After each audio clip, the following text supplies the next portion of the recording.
with Anshuman Roy, reporting for CNN News 18 from Agartala. Hours from now, Tripura's result is going to come and Chief Minister Manik Saha is with us. First question to you, what will be the numbers? The exit poll though are showing, but one exit poll has not shown, that's shown 24. What is your expected numbers? Already several times I told that we are, last time we had 36 seats on our own. So that would be increased, and there may be tsunami also. So in that direction you can think of. So you are saying more than 40? Maybe. So another question which comes up second is, obviously if the numbers does not cross 31, then will you approach Tripura Motha, because the tribal votes, even the exit polls are showing that they'll get numbers? Why you are worried for that? We are not worried. We are coming with majorities. So why we will think for others? The future, we know what is our future. If required. If there is no answer of the if then we'll let you know. And the last question is, will Manik Saha be the Chief Minister? Presently though I am the Chief Minister. After tomorrow, after the results come out? Then the party will decide.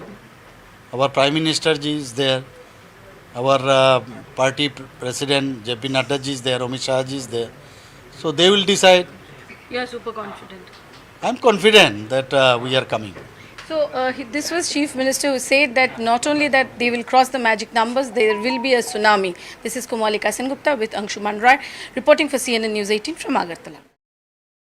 Hours from now, Tripura's result is going to come and Chief Minister Manik Saha is with us. First question to you, what will be the numbers? The exit poll though are showing, but one exit poll has not shown, that's shown 24. What is your expected numbers? Already several times I told that we are, last time we had 36 seats on our own. So that would be increased, and there may be tsunami also. So in that direction you can think of. So you are saying more than 40? Maybe. So another question which comes up second is, obviously if the numbers does not cross 31, then will you approach Tripura Motha, because the tribal votes, even the exit polls are showing that they'll get numbers? Why you are worried for that? We are not worried. We are coming with majorities. So why we will think for others? The future, we know what is our future. If required. If there is no answer of the if then we'll let you know. And the last question is, will Manik Saha be the Chief Minister? Presently though I am the Chief Minister. After tomorrow, after the results come out? Then the party will decide. Our Prime Minister ji is there. Our party President JP Nadda ji is there. Amit Shah ji is there. So they will decide. You are super confident. I am confident that we are coming. So this was Chief Minister who said that not only that they will cross the magic numbers, there will be a tsunami. This is Komalika Sengupta with Anshuman Roy, reporting for CNN News 18 from Agartala. Hours from now, Tripura's result is going to come and Chief Minister Manik Saha is with us. First question to you, what will be the numbers? The exit poll though are showing, but one exit poll has not shown, that's shown 24. What is your expected numbers? Already several times I told that we are, last time we had 36 seats on our own. So that would be increased, and there may be tsunami also. So in that direction you can think of. So you are saying more than 40? Maybe. So another question which comes up second is, obviously if the numbers does not cross 31, then will you approach Tripura Motha, because the tribal votes, even the exit polls are showing that they'll get numbers? Why you are worried for that? We are not worried. We are coming with majorities. So why we will think for others? The future, we know what is our future. If required.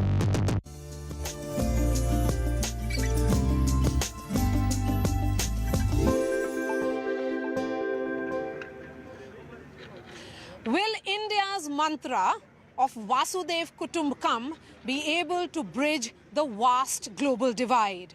Will India emerge as the consensus builder in this crucial foreign ministers meet? Hello everyone, I'm coming to you live from the Rashtrapati Bhavan Convention Center.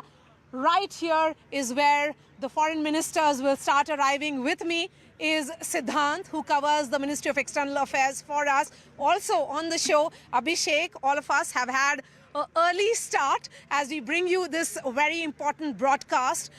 In all, it's going to be a day packed with bilaterals, important meetings in this summit. There'll be 3 press conferences, one by Foreign Minister Dr. S. Jaishankar, which is around 4:30. There'll be another press conference, press briefing by Antony Blinken, the Secretary of State of United States, and also by Lavrov, the Foreign Minister of Russia. So what should we expect today, Siddhant?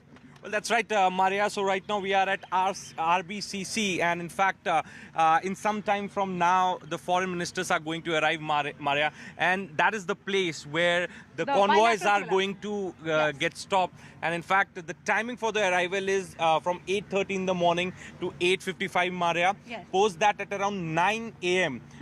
The first session of G20 foreign ministers meeting will begin, and it will be chaired by EAM Jaishankar. Now, the agenda of the first session is strengthening multilateralism and need for reforms, food and security, and development cooperation. Then again, there's going to be the second session at around 1330 hours, Maria. That's and that is 1:30 going, onwards. 1:30 onwards, and that is going to be on counterterrorism, new and emerging threats, global skill mapping and talent pool, and humanitarian assistance and disaster relief. Now, Maria, the third point that I have mentioned, humanitarian assistance and disaster relief, it is very significant in recent scenarios, because under this agenda only, India had sent NDRF teams to Turkey. So, in fact, that is also you were on the there item. in Turkey covering the ground zero.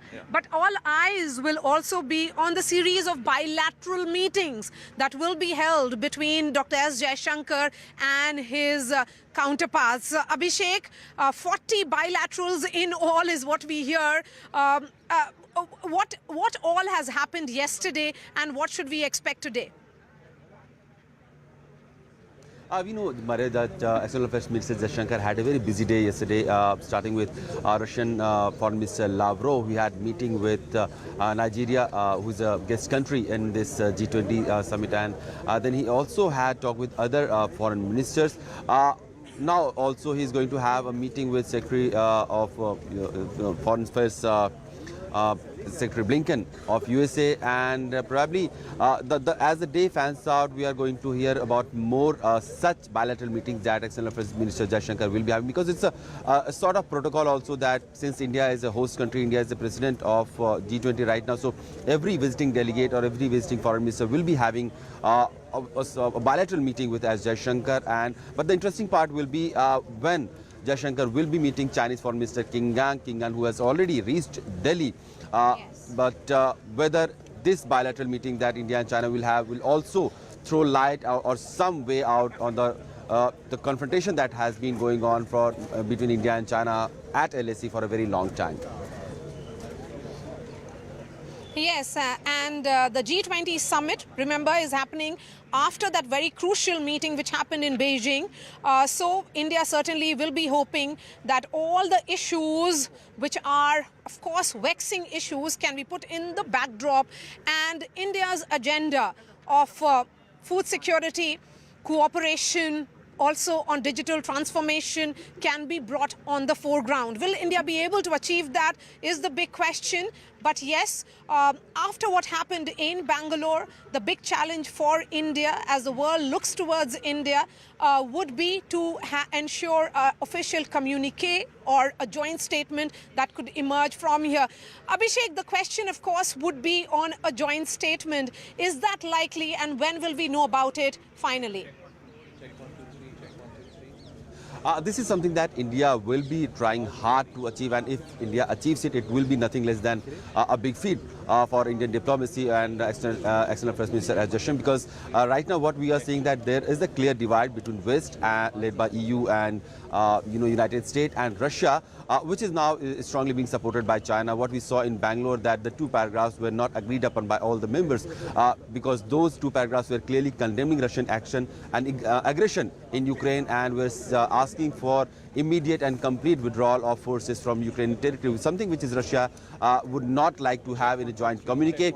And if that portion is removed from the joint communique, then of course the EU and the USA would not like that joint communique to go out in public. So clearly a big challenge for India to bridge the divide. 20 seconds to you, Siddhant. We are also told that Prime Minister Narendra Modi could have a virtual address when the session begins. That's right, Maria. That's right. In fact, we are getting this confirmation that Prime Minister is likely to address the opening session of the G20 Foreign Ministers meeting. And if you remember, Maria, Prime Minister did address the Finance Ministers meet session also, which happened in Bangalore. So we can expect him to address the foreign delegations and foreign ministers today. Yes, so a power-packed day as India is being looked at for setting the agenda going ahead in this crucial G20 Foreign Ministers meet, which is happening in New Delhi. Abhishek, Siddhant and I will continue to track this story very, very closely. Before I slip into a short break, here's a soundbite of UK Foreign Minister.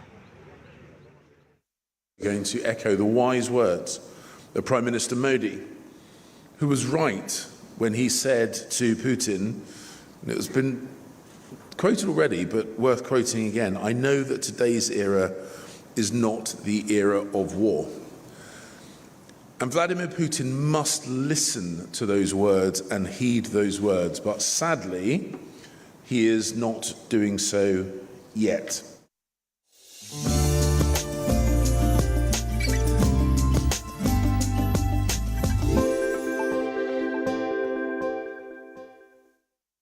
Our party president JP Nadda ji is there, Amit Shah ji is there. So they will decide. You are super confident. I am confident that we are coming. So this was Chief Minister who said that not only that they will cross the magic numbers, there will be a tsunami. This is Komalika Sengupta with Anshuman Roy reporting for CNN News 18 from Agartala. Hours from now, Tripura's result is going to come and Chief Minister Manik Saha is with us. First question to you, what will be the numbers? The exit poll though are showing, but one exit poll has not shown, that's shown 24. What is your expected numbers? Already several times I told that we are, last time we had 36 seats on our own. So that would be increased. And there may be tsunami also. So in that direction you can think of. So you are saying more than 40? Maybe. So another question which comes up second is obviously if the numbers does not cross 31, then will you approach Tripura Motha because the tribal votes, even the exit polls are showing that they'll get numbers. Why you are worried for that? We are not worried. We are coming with majorities. So why you will think for others? The future, we know what is our future. If required. If there is no answer of the if then we'll let you know. And the last question is, will Manik Saha be the Chief Minister? Presently, though, I am the Chief Minister. After tomorrow, after the results come out? Result, then the party will decide. Our Prime Minister ji is there. Our party president JP Nadda ji is there. Amit Shah ji is there. So they will decide. You are super confident.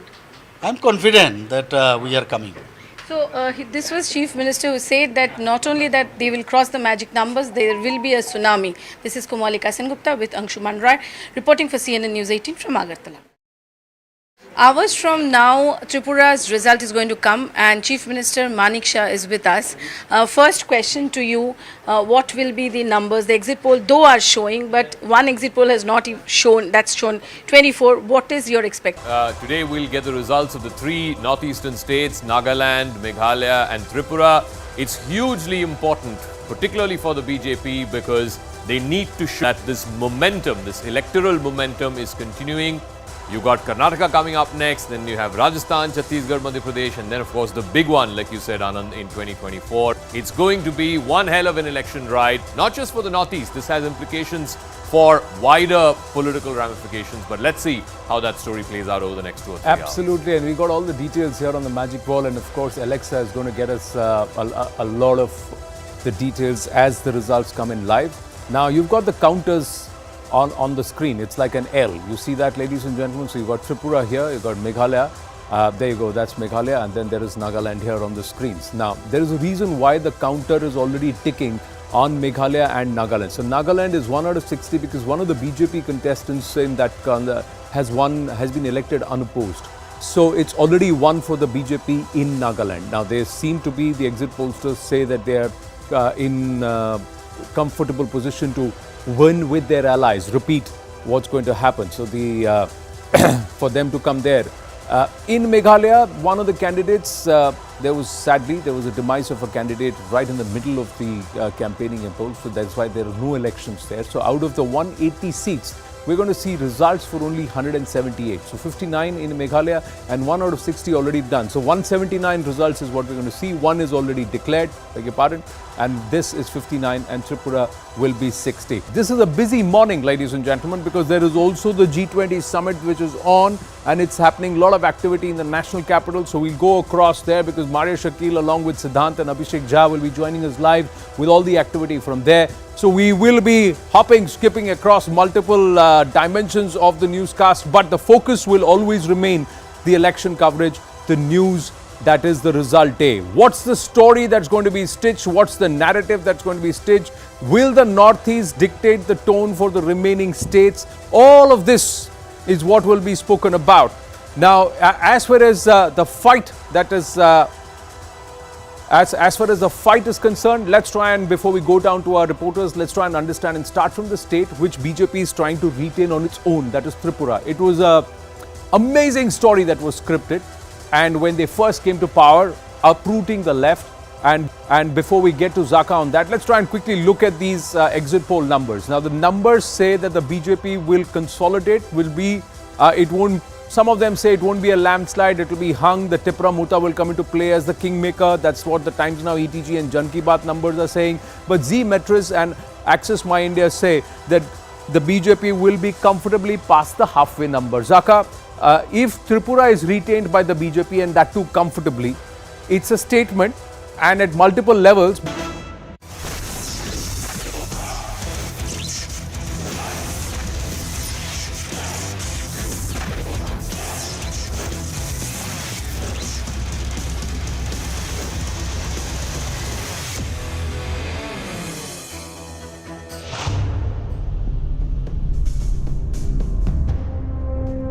हमारा ये प्रयास है दिल की दूरियां भी मिटे.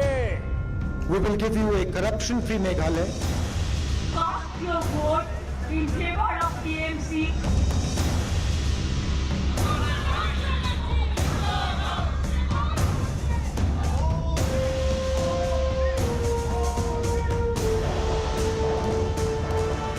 आप इतनी बड़ा तादाद में आकर के आशीर्वाद दिए, मैं आपका बहुत बहुत आभारी हूँ.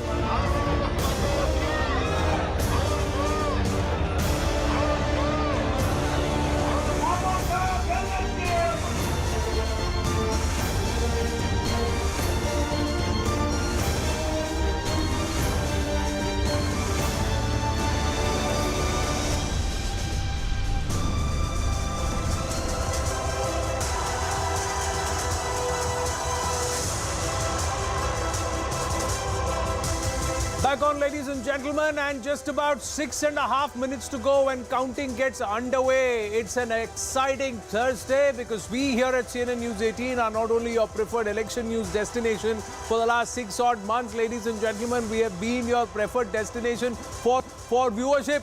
And those numbers will be underlined again today as Zaka Jacob is with me in the studio. There's so much happening. The G20 summit is happening. We've got the cricket match happening.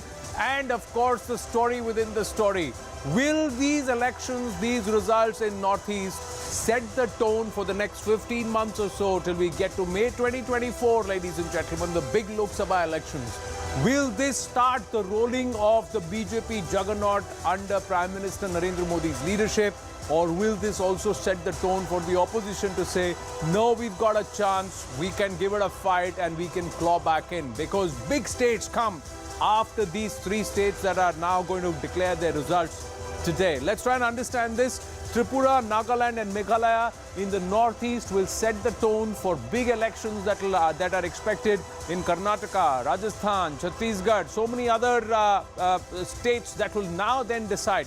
And the size is only going to get bigger. The stakes are only going to get bigger. So let's try and understand this at this point. This is how the India map looked in 2014, 7 NDA ruled states, moved to 17 NDA ruled states by December 2022. The BJP had actually slipped about 13, 14, but that's what happens.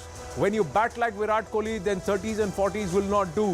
When you are Virat, when you set the tone like a star batsman like Virat Kohli or Rohit Sharma, double hundreds are expected. You're expected to score well and retain your bastions. That's the expectation from the BJP. Other parties, you don't expect that from them because the BJP has set the bar very, very high for themselves. So when they go forward, increasing the hold over Meghalaya, are there gains in vote share? Nagaland also gains in vote share. Tripura, will it be a tsunami landslide? Will BJP on its own cross that 40 number as Manik Saha was confident they would? Big story then it would be. And how will that reflect with vis-a-vis Rajasthan and Chhattisgarh? And they're also going to be playing defense in Karnataka, ladies and gentlemen. So it's not an easy run for the BJP. But of course, the BJP is running at a particular pace and setting standards for themselves.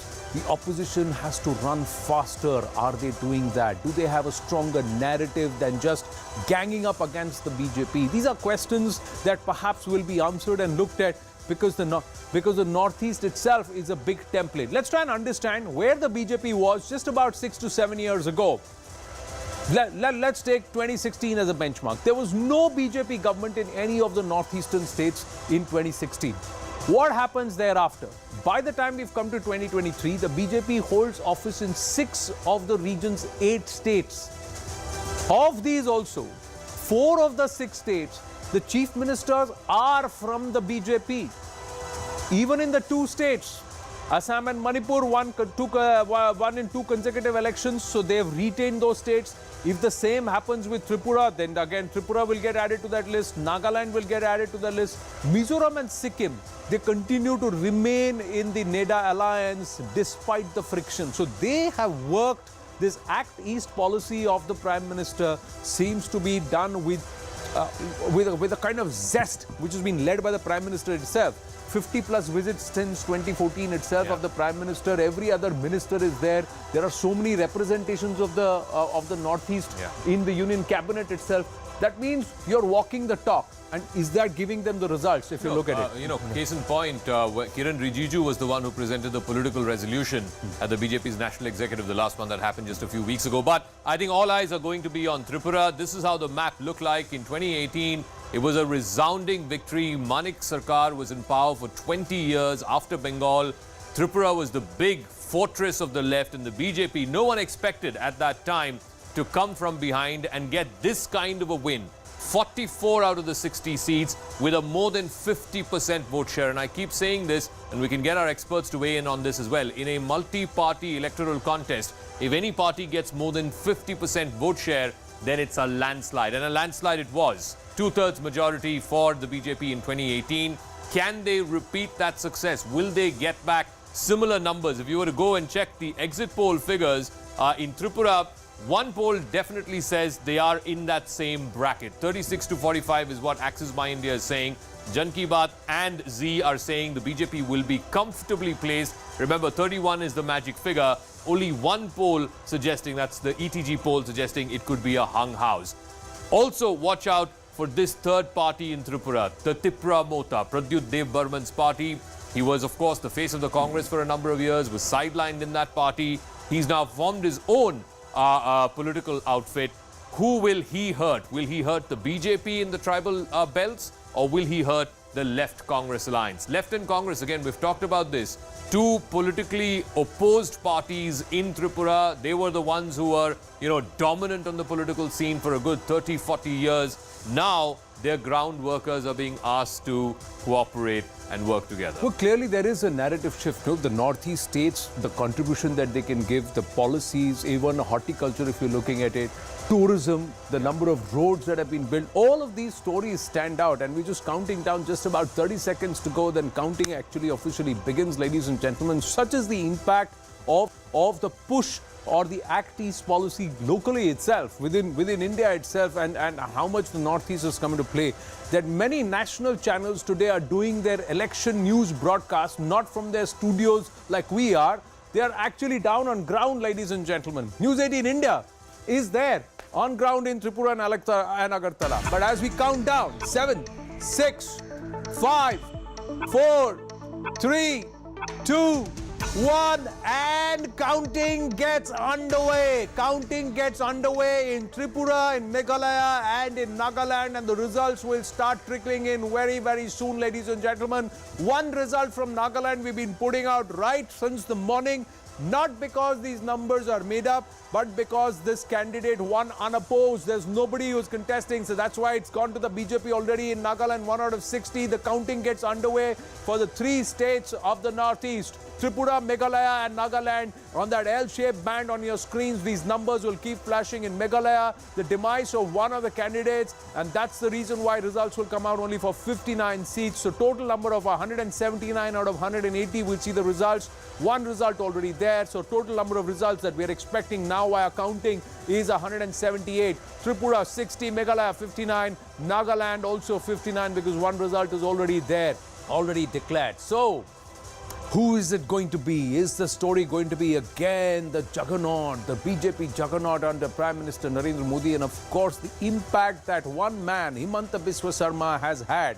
The other aspect is even Sarbananda Sonowal, Kiran Rijiju, so many others who have had a significant presence across Northeast politics and in that region have been on ground campaigning along with various other ministers who have taken the message too. Even in places where the BJP had no impact, they are seeking to make gains purely on the story of Vikas, purely on the story of connectivity, on the story of putting the Northeast as one of the key growth engines on Bharat's Atmanirbhar story. So all of these aspects are important. Counting of the votes for Tripura has gotten underway. We'll try and connect with our reporters. We have Preeti Priyadarshini in Tura. We've got Kamalika joining us from Agartala. We'll try go across to both of them. Yes, Kamalika is with us. Kamalika, the counting should get underway. Have all the polling officers, have they all made their way in? They were queuing up in long lines when we spoke to you just about an hour ago.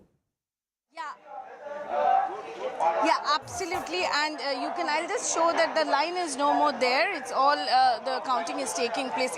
All you can see is a huge media contingent which is there to report, like me, of the great Tripura election, because this Tripura election is a focus. It's a national focus this time because of obviously the incumbent government, BJP, and the factors that related to this election. You can see the counting already has started, and we are standing in a center where town Bordolai's counting will take place. Now, town Bordolai is the constituency of Chief Minister. You can see that the entry gates for the officials.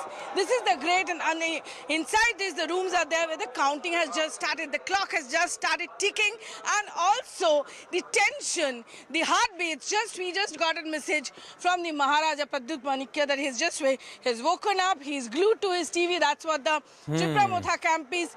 BJP has done puja. Chief Minister himself has gone to Tripureshwari Matabari, which is considered to be the most holy place here. He and Sambit Patra has gone there. There has been Jagya, there has been absolutely puja in BJP office. So everywhere the clock has started ticking after 8. The heartbeats are going up and down, up and down. So that's the mood out there in Tripura. We'll try and put out those pictures. Now, everybody is confident, even after. Very interesting, Kamalika, that you're saying Pradyot Burman is watching the broadcast, and if you're watching CNN News 18, good early morning to you, Pradyot. But Manik Saha has been up. He's been up, the incumbent Chief Minister, since about 5 a.m. this morning when he spoke with us at CNN News 18. Kamalika only spoke with him, and now he's gone to pay his respects at the Tripureshwari temple, the presiding goddess of Tripura. I think the first lead has come from Tripura. Yeah. We're getting the first lead. First lead to the BJP plus. So the first lead has also come in from Tripura. And now it's become more. It's racing so now. In fact, BJP 2 and Tripura has also opened its account. But like I said, early days, 5 years ago, we had the situation where the left was running away with the state, and then suddenly it was a come-from-behind victory for the BJP. But like I said, we're now slowly starting to get the numbers in Tripura. I think 4 out of 60 seats, 2 to the BJP, 1 to the Left Congress Alliance, and 1 to Tripura Motha. Watch out for Pradyut's party. Who is he hurting? Is he hurting the BJP more? Is he hurting the Left Congress more? But like I said, most exit polls seem to be predicting that the BJP will be comfortably placed. Now it's gone up to 5 out of 60. 3 out of those are going to the BJP, 1 to the Left Congress, and 1 to Tripura. So early days, very, very early days. We're barely a couple of minutes into counting. So I would really hold my horses till about 10 o'clock. So that the ink is only now increasing on that widespread of Tripura on that map. Tripura Mota on the map there, BJP on the map there, and we also have the left on the map. Let's quickly go across to one state we've not spoken much about, but it's beautiful, ladies and gentlemen. It's just amazing to go there, and that is Nagaland. Dimapur, we've got Biju Daika joining us. Biju, good early morning to you. Has counting gotten underway? What's the sentiment on ground?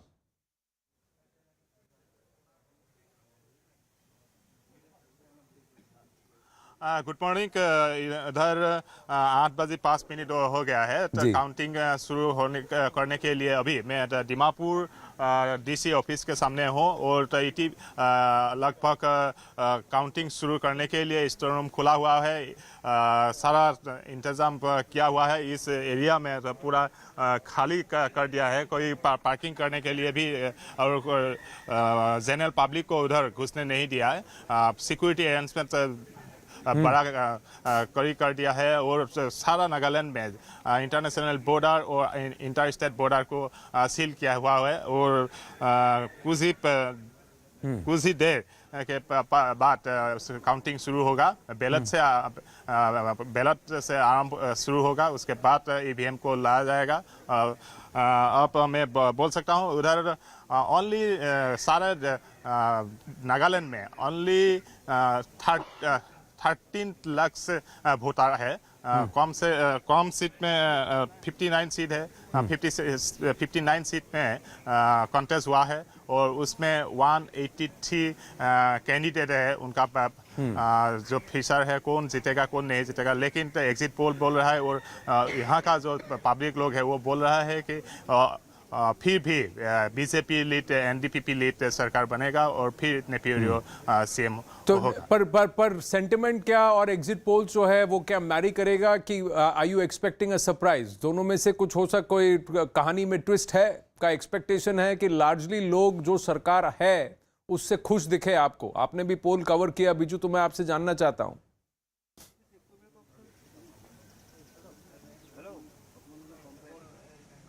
हाँ, तो जो सरकार है, सरकार था BJP NDPP का, वही सरकार फिर आएगा, ऐसे ही लोग जनरल पब्लिक बोल रहा है।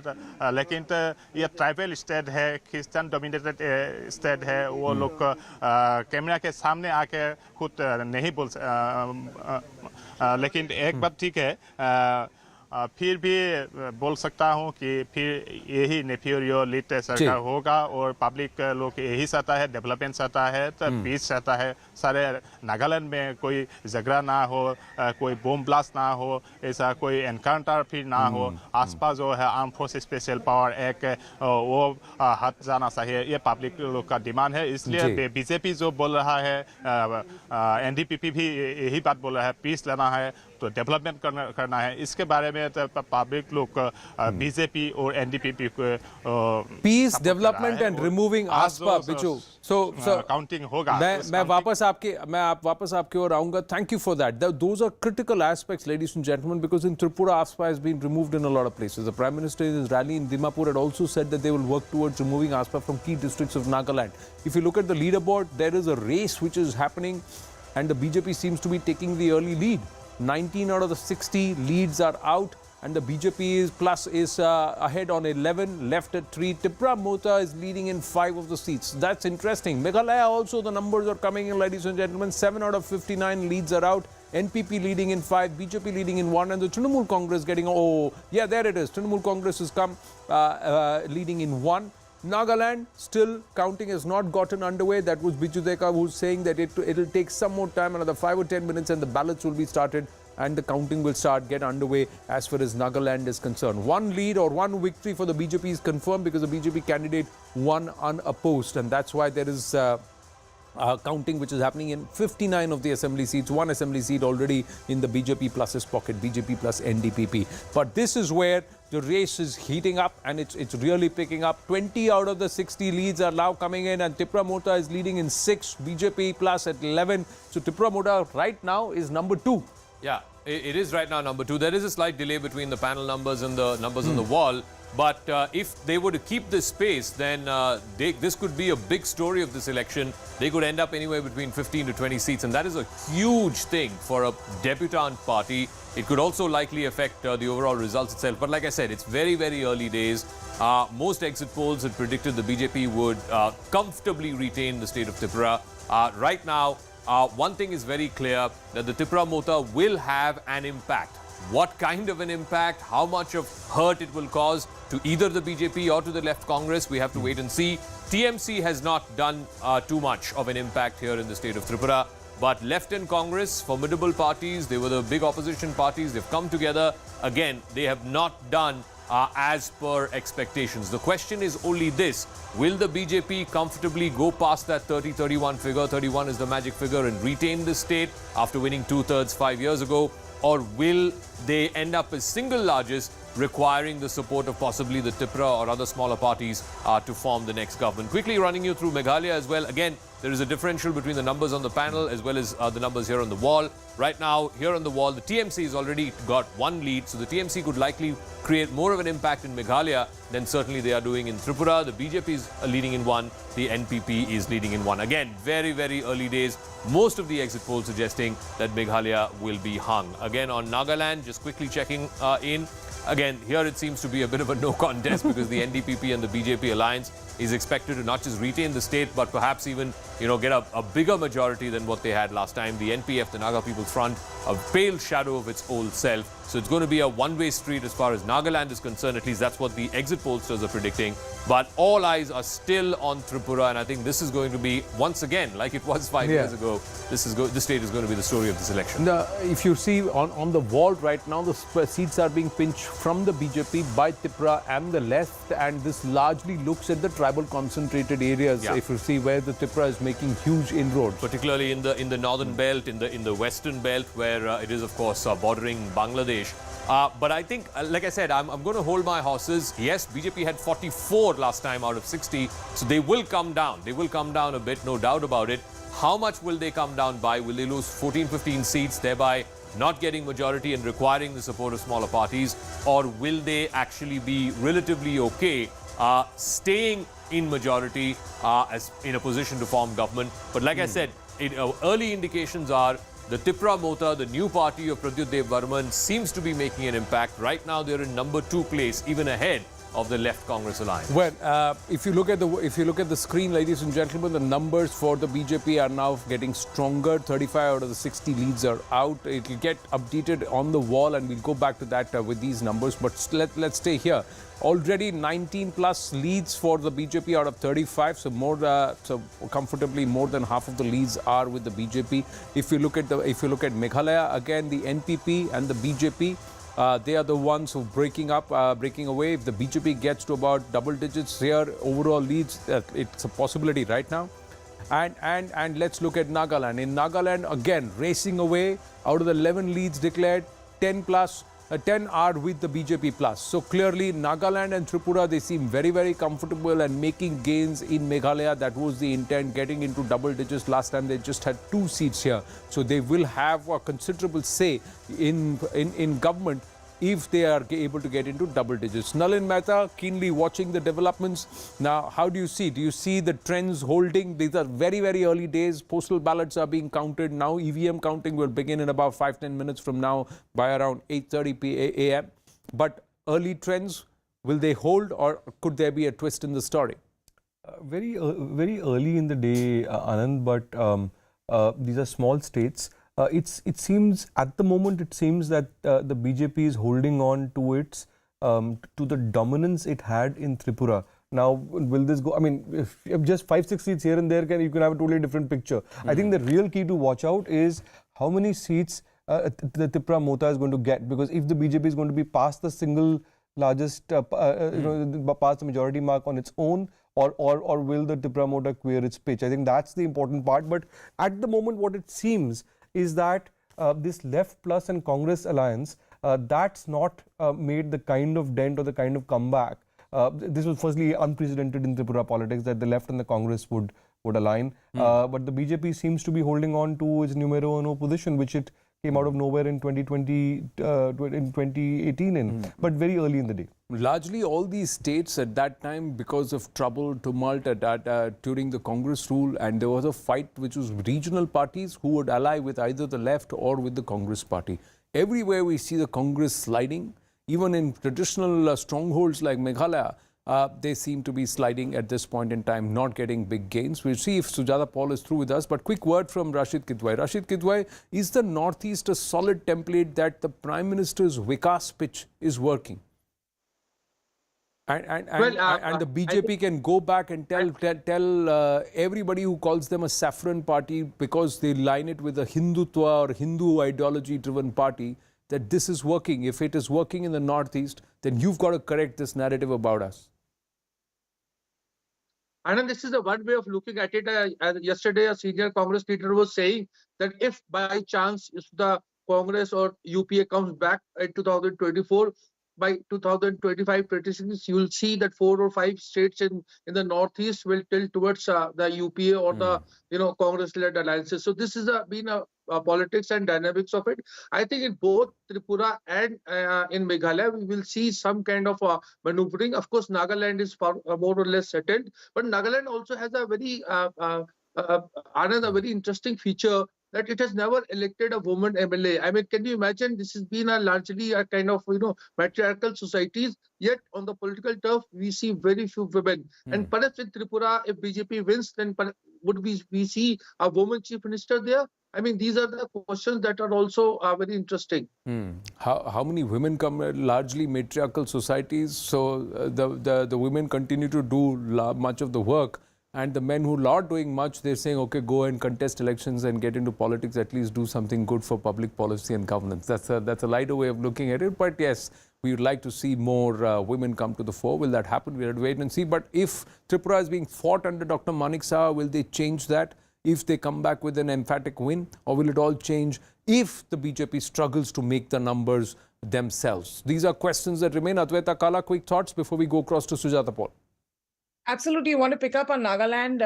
BJP has a candidate, Kahuli Simha, who is very likely to win, and she's going to make history in Nagaland by being the first woman MLA in the state. But does that have to happen 75 years after our independence in matriarchal societies, which are supposed to be leading and championing the cause? And it is the women athletes of the Northeast who have actually got us more glory across all disciplines, especially the contact sports, if we were to look at it, if my memory serves me right. But we'll set that aside. Let's go across to Sujata Paul. Sujata Paul, good early morning to you. You're looking at the board. Where are you confident that the Congress will break into double digits on its own? As far as Tripura is concerned, this is too early.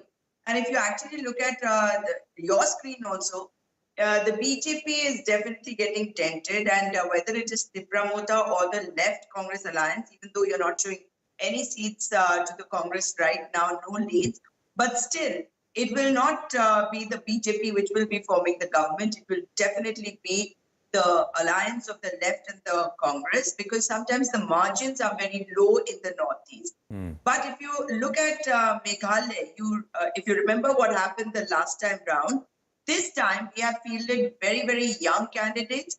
And of course, margins again are going to be very low. But this time, people who cheated the mandate last time are not getting elected by the people, because there is a lot of angst. Because there has been no development. As far as Nagaland is concerned, I have come back from Nagaland after more than a month there. And what I've seen is that on the ground, there is no development. There are no roads, no Jal Jeevan Mission, no power supply. And that I'm talking about places like Dimapur and Kohima, which are supposedly the most developed places in the state. So, because it was followed by poll violence of a massive kind, that is why we'll have to wait and watch. But like Mr. Rashid Kidwai was saying, that is another thing that needs to be looked at. What happens after 2024? A good thing is that the BJP has fielded one woman candidate, the NDPP 2, and the Congress Party 1. And when you talk about what is going to happen over there, well, we will just have to wait and watch. And definitely after 2024, it is going to be a different ball game in Nagaland. Definitely. Sujata ji, that's been with the regional parties who have said that we will ally with the state or with the national party which is in power at the center. So that sentiment I totally buy with Rashid ji also said. But if you were to look at Nagaland right now, the leaderboard does not give you any score. In Nagaland, Congress fighting on its own, the BJP plus is leading in 21 out of the 22 seats. The other seat being led is by NPF.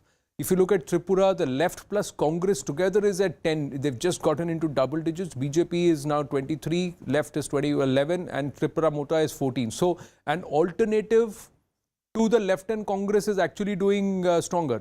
We don't need to look at it as just an alternative to the BJP. A Tripura Mota, which has just come back and in just 2 years' time, is ahead of the left Congress, two traditional parties, the Rivayati parties of Tripura. Isn't there a story there? Also in Meghalaya, look at the Trinamool. The Trinamool has stolen a march. They not only stole Mukul Sangma from you, but they've stolen a march even in the leads, if you look at it right now. Out of 52 leads, 10 seats have gone to the Trinamool. Congress is leading in only 4. Trinamool is leading in 10. So I'm asking, so yes, you may, much as you'd want to bash the BJP, please go ahead and do it. You also have to introspect of whether or not you are the likely challenger or the option for those who don't want to vote for the BJP. In Tripura, you're not emerging as the option right now. There is somebody who's leading ahead of you, and in Meghalaya also you're not emerging as the option.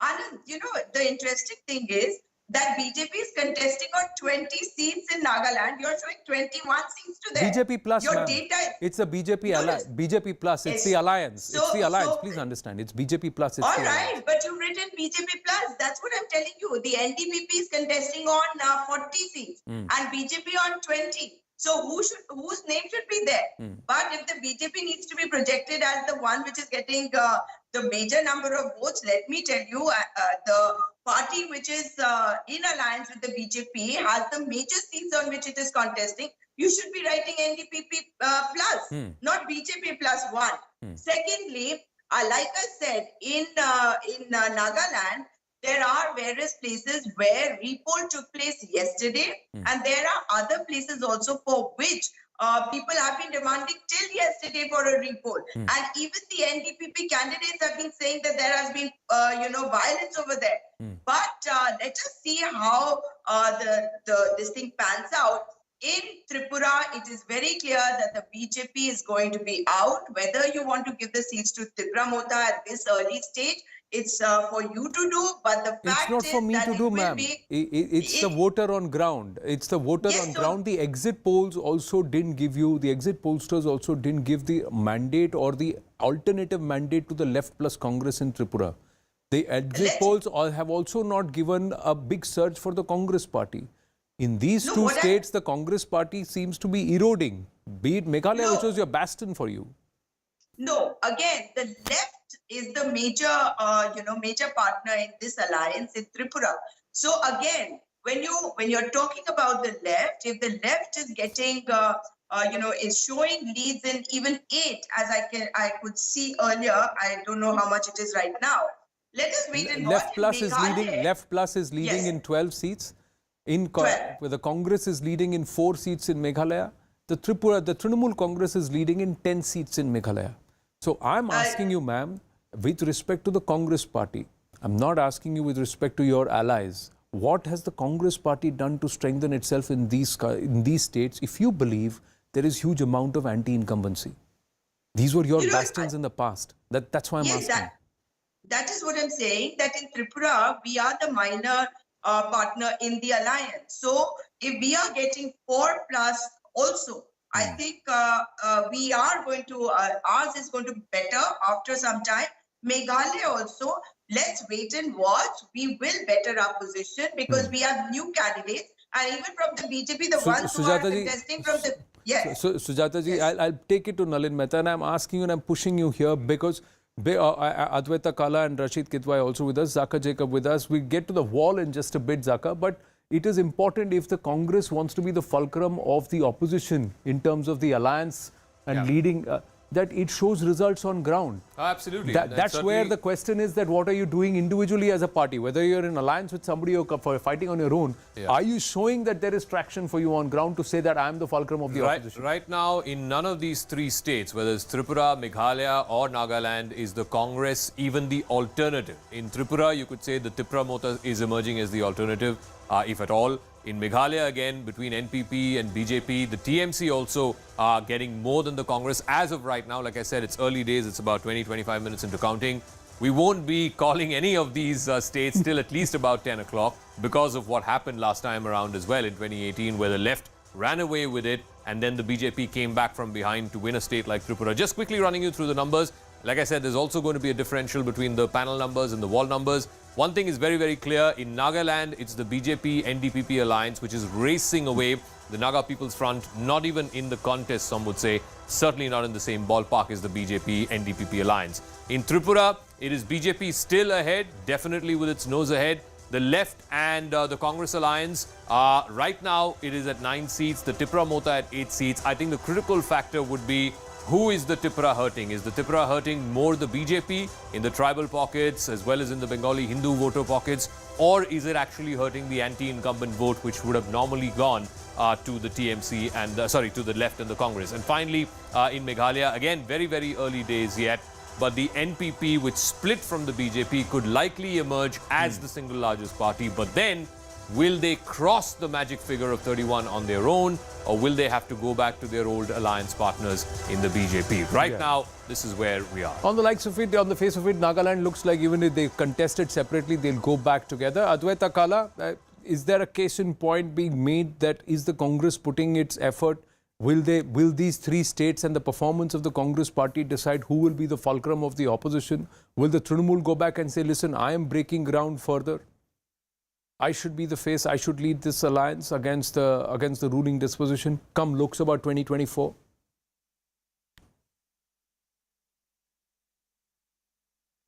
You know, Anand, looking at the leaderboard right now, as of now, Congress seems to be sitting out this one as well across the three states.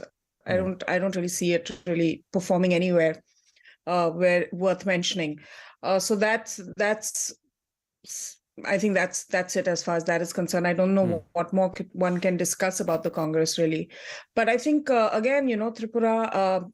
It'll be interesting to see how Tripura does, because his message to the public has been that he was wronged by the Congress. He left. He's gone off on his own now. He's doing it on his own. So let's see how that message resonates on the ground. And if it does resonate on the ground in the way that I anticipate it to, then I think he's going to be impacting the Congress vote more than the BJP vote, because that's really what he's been going out with. Now, Nagaland, the BJP plus comfortably right now in terms of leads. Out of 32 leads, 30 leads are with the BJP plus. NPF has 2, Congress is on 0. And 32 out of 60. So they seem to be very comfortably placed as far as Nagaland is concerned if you were to go by these trends. Even in Tripura, they're inching closer to the halfway mark, the BJP plus. Out of 54 leads, 25 leads with the BJP plus. Tripura Mota is just 1 seat behind the left plus Congress alliance. Look at the impact Tripura is making if we were to go by these leads and these leads stay. And in Meghalaya again, NPP and BJP and Trinamool Congress, they are the 3 parties which are dictating or perhaps leading, controlling the narrative. It's not the Congress party at this point. Nalin Mehta, the larger national picture, how much of an impact will these results have for those who believe they are the face or they are the party which will lead the challenge or be the fulcrum of the opposition? Well, there are firstly 3 or 4 takeaways, 3 or things which are at stake in this election at the national level, outside of the local politics of these states. First and foremost, if these results hold, and we'll have to wait and see if these results hold, then the BJP is going to be able to claim that it's not just a not just a Hindu-Hindi party. That its sway extends across northeastern states, many of which are largely Christian, largely tribal. Meghalaya, Nagaland in particular. Tripura is largely Hindu, but significantly tribal as well. So that's number one. Second, in the larger debate on opposition unity, and we are seeing a whole debate around that and statements from the Congress. What you are seeing is the Congress used to be the predominant party in the Northeast. From the national as a national party, the BJP is seems to have replaced that, and that's a post 2016 phenomenon. If these trends hold, this will show that that trend that we've seen in the last 7-8 years is continuing, it's not reversing.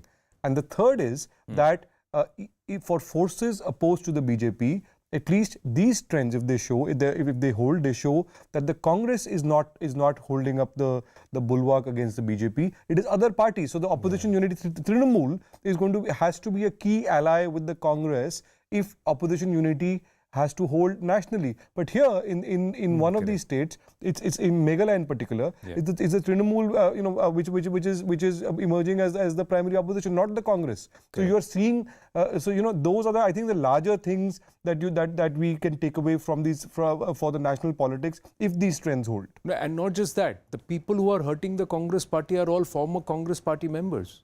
They're all members who are upset, disgruntled, disheartened by the Congress party.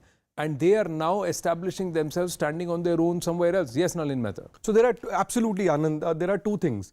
The BJP's rise as a national party in the Northeast is fundamentally driven by people who left the Congress or other parties and came to the BJP. There's an old RSS grassroots network in the Northeast that gives it some groundswell, but that is a small sliver.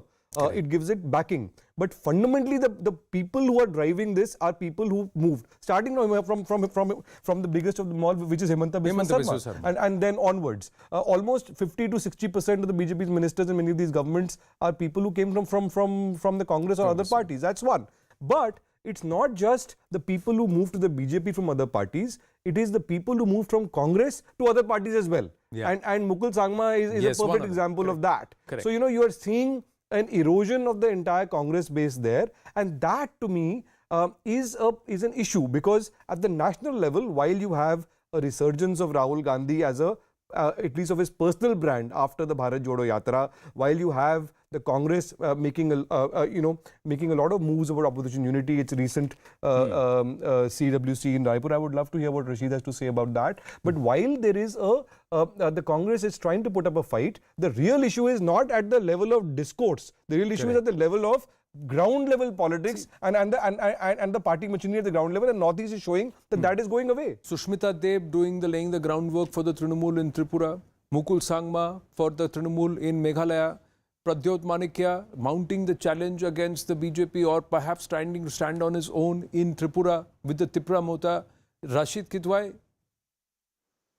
you'd want to comment on what Nalin Mehta wanted to understand from you, and also this picture. Anand, that's a simplistic way of looking at things. The fact of the matter is BJP is being challenged by Congress or leaders who have left the Congress, but they continue to represent that. You look at Pradyot, the BJP tried very hard, Mr. Amit Shah also, to get him on his side, but he didn't, and he's resisting. And in the most likely scenario, if there is a hung house in Tripura, then Pradyot's party would go with the Congress Left Alliance, what it is. Similarly, the BJP has always been against, dynasty culture. And look what it is doing in Meghalaya. Perhaps it will end up being again, ally of a dynasty of a, Sangma party. What happened with Mukul Sangma? He walked away with the majority of Congress MLAs just on the eve of election to the Trinamool. So Trinamool in Meghalaya is a Congress by another name. You may mock it, but that's the reality of it. No, the fact of the matter is not what Tripura Mota is doing or the Trinamool is doing. The focus right now is the Congress party in this discussion. What is the Congress doing? Why is it allowing all these people to go and it's not able to hold back?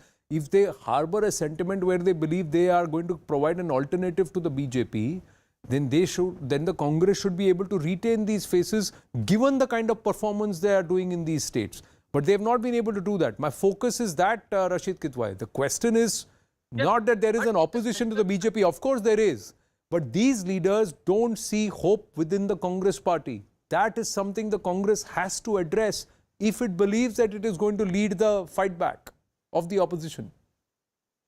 Yes, but that is not but the BJP is still facing challenge, whether it is Mamata Banerjee, whether it is Sharad Pawar. You are stating the obvious there. You're stating the obvious there, Rashid, and I'm sure you understand where I'm coming from. I'm saying, why did Mukul Sangma have to leave the Congress and join the Trinamool? Why did Pradyot Manikya not be retained by the Congress? In all his rallies, he has said he was not treated fairly by the Congress party. He left the Congress to start something on his own. The Congress didn't consider him seriously, take him seriously. Everybody has an issue with the party, right? They are not looking at the fact that they are looking at their own political survival, and in that they are not looking at the Congress party as a viable alternative or a viable party where they want to continue to ply their wares on. I understand. And there is regional aspiration is there. Look at the BJP. BJP is not on the driver's seat. If you look at the entire Northeast, 178 seats which are going to polls, the BJP is probably not going to, even if in spite of if they form government in 3 states, they will not have 60 seats on their own. Sir, so this is, we must understand these dynamics. Sir, I totally understand the dynamic. The story, like I said, in this part of the conversation, since we have Sujata ji with us and since we have got a position where parties are claiming to be the fulcrum of the opposition in the fight against Narendra Modi-led BJP in 2024. Which party is going to be the fulcrum of the opposition? Is the Northeast, are these elections going to decide that? That's the point that we are discussing right now. It's not about the BJP, it's about the opposition. And there, ladies and gentlemen, you see this. There are those who have moved out of the erstwhile strong party that is Congress, and they are standing up on their own. Be it in Meghalaya with the Trinamool and Mukul Sangma and the Congress leaders who have walked out with him, taking the lead, taking the march right now. They're second largest party in terms of leads in Meghalaya, Trinamool, behind the NPP. In Tripura, it's Tripura Mota, a former Congress guy. He was the Pradesh Congress Committee chief. He moved out of that, the Raja of Tripura, and he started the Tripura Mota, and he's number 3 right now. Left plus Congress are just ahead by 1 seat. So that's the point that we're trying to focus right now. Mukul Sangma, the latest leads coming through. Mukul Sangma of the Trinamool Congress is leading from Songsak. This is a key race alert that's just come on your screens. Some more key race alerts coming in at this point. Conrad Sangma. So it's a Sangma versus Sangma fight. Conrad Sangma, South Tura, is leading. He is of the NPP, and he has very clearly hinted that if they come back into a position where they can form government, they will ally with a party that can help them at the center. So that alliance could continue. Right now, are they somewhere close to the halfway mark? Well, not so. Just about 6 to 7 seats from the halfway mark in terms of leads in Meghalaya. James Sangma, NPP, is trailing in Dadengre. So these are some of the key race alerts that are coming through. Nagaland, the BJP plus seems to be racing away at this point. 46 leads out, 42 leads are with the BJP plus. NPF 3, Congress getting onto the leaderboard with 1.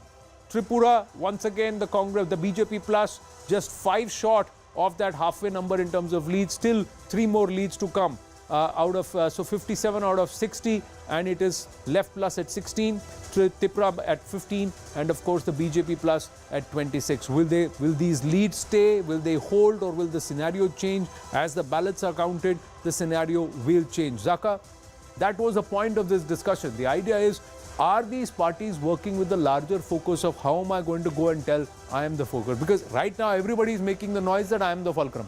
No, I think if you go by the numbers that are there on the leaderboard, the TMC could well emerge as the principal opposition party in Meghalaya, irrespective of whether Conrad Sangma's NPP and the BJP come back together again in a post-poll arrangement. The TMC will be the force to reckon with in Meghalaya if these numbers hold. And I think Nalin is right, I think Rashid made this point. The TMC is the Congress by another name, but the C in the TMC stands for the Congress.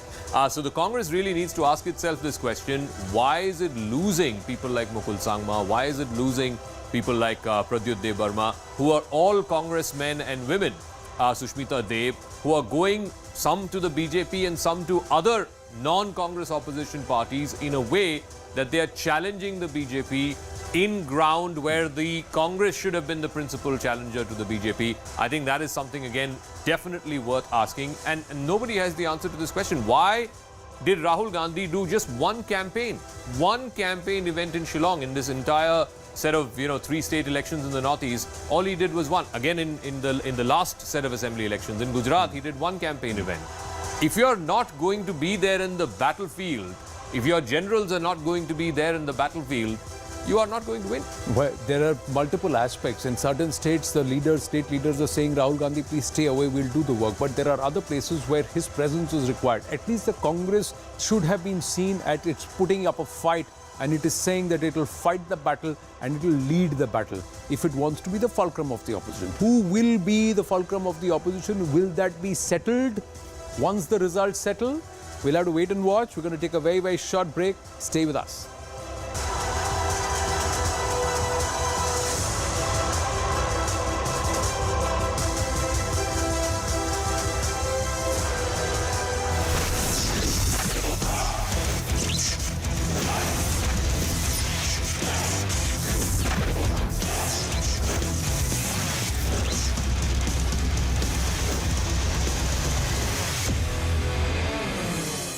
Which is on, and it's happening. A lot of activity in the national capital, so we'll go across there because Maria Shakil along with Siddhant and Abhishek Jha will be joining us live with all the activity from there. So we will be hopping, skipping across multiple dimensions of the newscast, but the focus will always remain the election coverage, the news that is the result day. What's the story that's going to be stitched? What's the narrative that's going to be stitched? Will the Northeast dictate the tone for the remaining states? All of this is what will be spoken about. Now, as far as the fight that is, as far as the fight is concerned, let's try and, before we go down to our reporters, let's try and understand and start from the state which BJP is trying to retain on its own, that is Tripura. It was a amazing story that was scripted, and when they first came to power, uprooting the left. And before we get to Zaka on that, let's try and quickly look at these exit poll numbers. Now, the numbers say that the BJP will consolidate, some of them say it won't be a landslide, it will be hung. The Tripura Muta will come into play as the kingmaker. That's what the Times Now, ETG and Jan Ki Baat numbers are saying. But Zee Metris and Access My India say that the BJP will be comfortably past the halfway number. Zaka, if Tripura is retained by the BJP and that too comfortably, it's a statement. And at multiple levels, because then this third party which comes in and diffuses the vote share for the opposition. In this case, it would be Pratyodey Burman's Tripura Mota. So I think one of the fascinating things about the Tripura election is, last time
Rashtrapati Bhavan Convention Center, where foreign ministers have started arriving. Dr. S. Jaishankar, External Affairs Minister, can be seen welcoming all of them as the G20 foreign ministers meet will begin in another half an hour to 45 minutes. But the big takeaway and the big breaking news that is coming in now is the first meeting that will be taking place between the new Chinese foreign minister and Dr. S. Jaishankar. That bilateral is scheduled to take place at 12 noon, an important one, particularly as it comes after the 26th meeting of the Working Mechanism for Consultation and Coordination on India-China, which was held on 22nd February 2023 in person in Beijing. Abhishek is joining me live. Abhishek, all eyes certainly would be on this very crucial meet. Of course, and we know that apart from G20's multilateral agendas and global geopolitical tension, India and China and their land boundary disputes and the confrontation, military confrontation, and the massive deployment of troops across the border on both the sides has been one of the key worries of the current geopolitical tensions. So much so that USA side has also expressed their concern and sort of solidarity at times also with Indian side. And China has clearly become emerged as one of the aggressor, which not only has this border conflict with India but with Japanese side also, and then the encroachment and the aggressive behavior of China towards Taiwan is well known.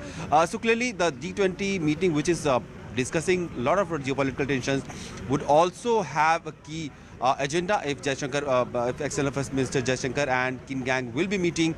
Clearly more news and more headlines about this geopolitical tensions would be emerging from this venue.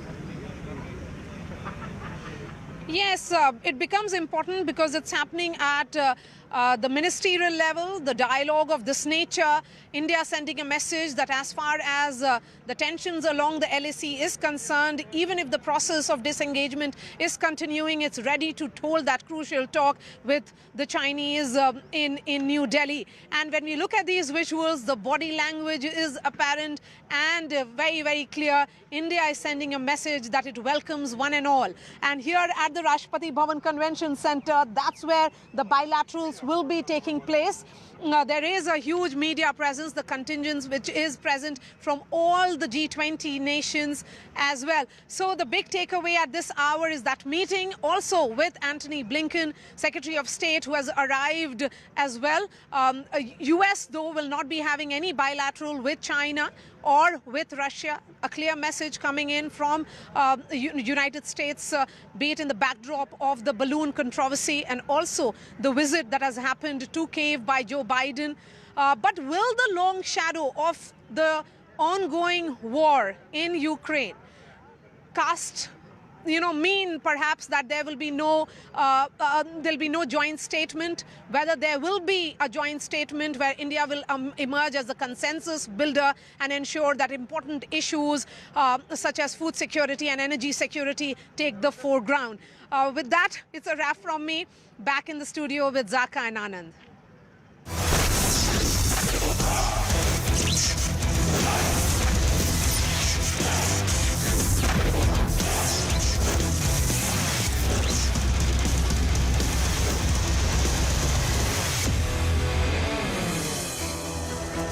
G20 leadership poll victories, will they all coincide for a proper narrative that this Bharat is shining under the leadership of Narendra Modi, or will there be certain setbacks which will then have to be managed? We'll all see that in the course of the next hour or so, ladies and gentlemen. The verdict is out, the counting is going on. The final verdict will come through in just a bit. So far, the BJP in Tripura seems to be leading, the BJP plus, but the left plus, that is the left and Congress combined, now seems to be inching up. Tripura Mota slipping down on the lead. The left plus Congress making significant gains. BJP now, BJP plus, just about 5 seats from that halfway number, even as 57 of the 60 leads are so far out. Out of 55 leads, out of the 59 in Meghalaya, you were the NPP and the BJP. They're ahead 18 and 7, and then Congress again making gains with 7. Trinamool Congress is the second largest party at this point with 14 leads, just behind the NPP. And there are others also who have broken onto the leaderboard with 9 seats. Nagaland seems to be the BJP plus story. That is the NDPP and the BJP coming together there and doing very, very well at this point. 45 plus out of the 53 leads that have come through. So firmly in the driver's seat. If you were to say Nagaland, if these leads hold, Nagaland is settled.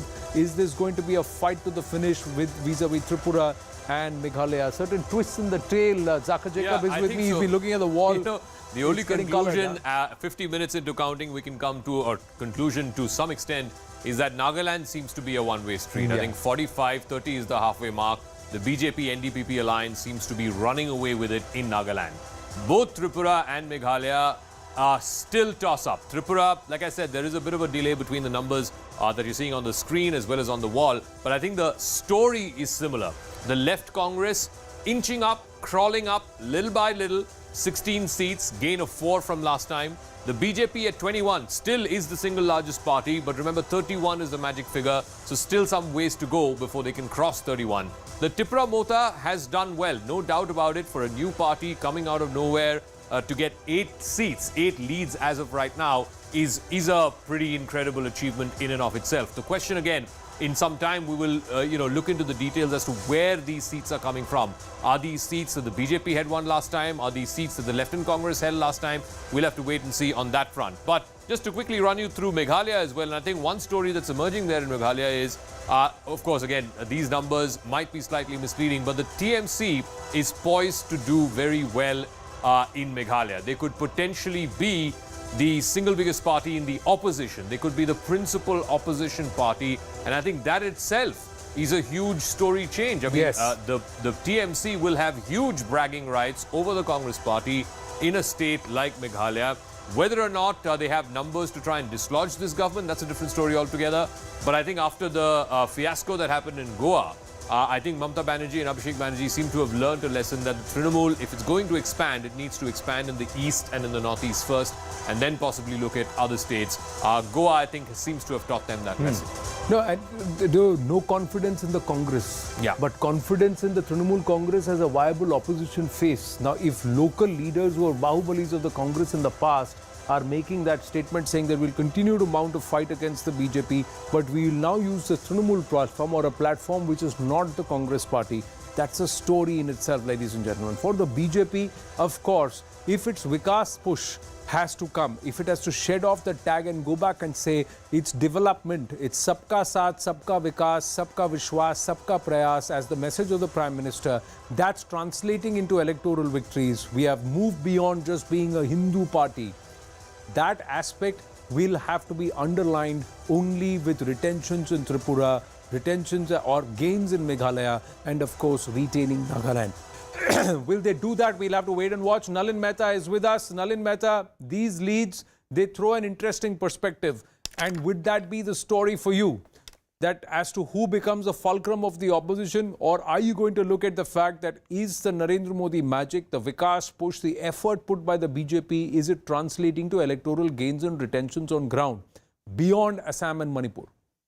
I think what it's showing is that the BJP takes every election like is the most important election. They are fighting it on the ground. Of course, every state in the Northeast has its own unique dynamic. We can't put them all in one size fits all. However, the BJP is taking every election seriously in a way that the Congress is not fighting on the ground. I think Rashid said earlier that the TMC in Meghalaya is the Congress is basically the Congress with a different name. That's true. But the fact of the matter is that the Congress could not retain it. Even Trinamool Congress is the Congress in Bengal with another name. Yeah. But it's a different party, no.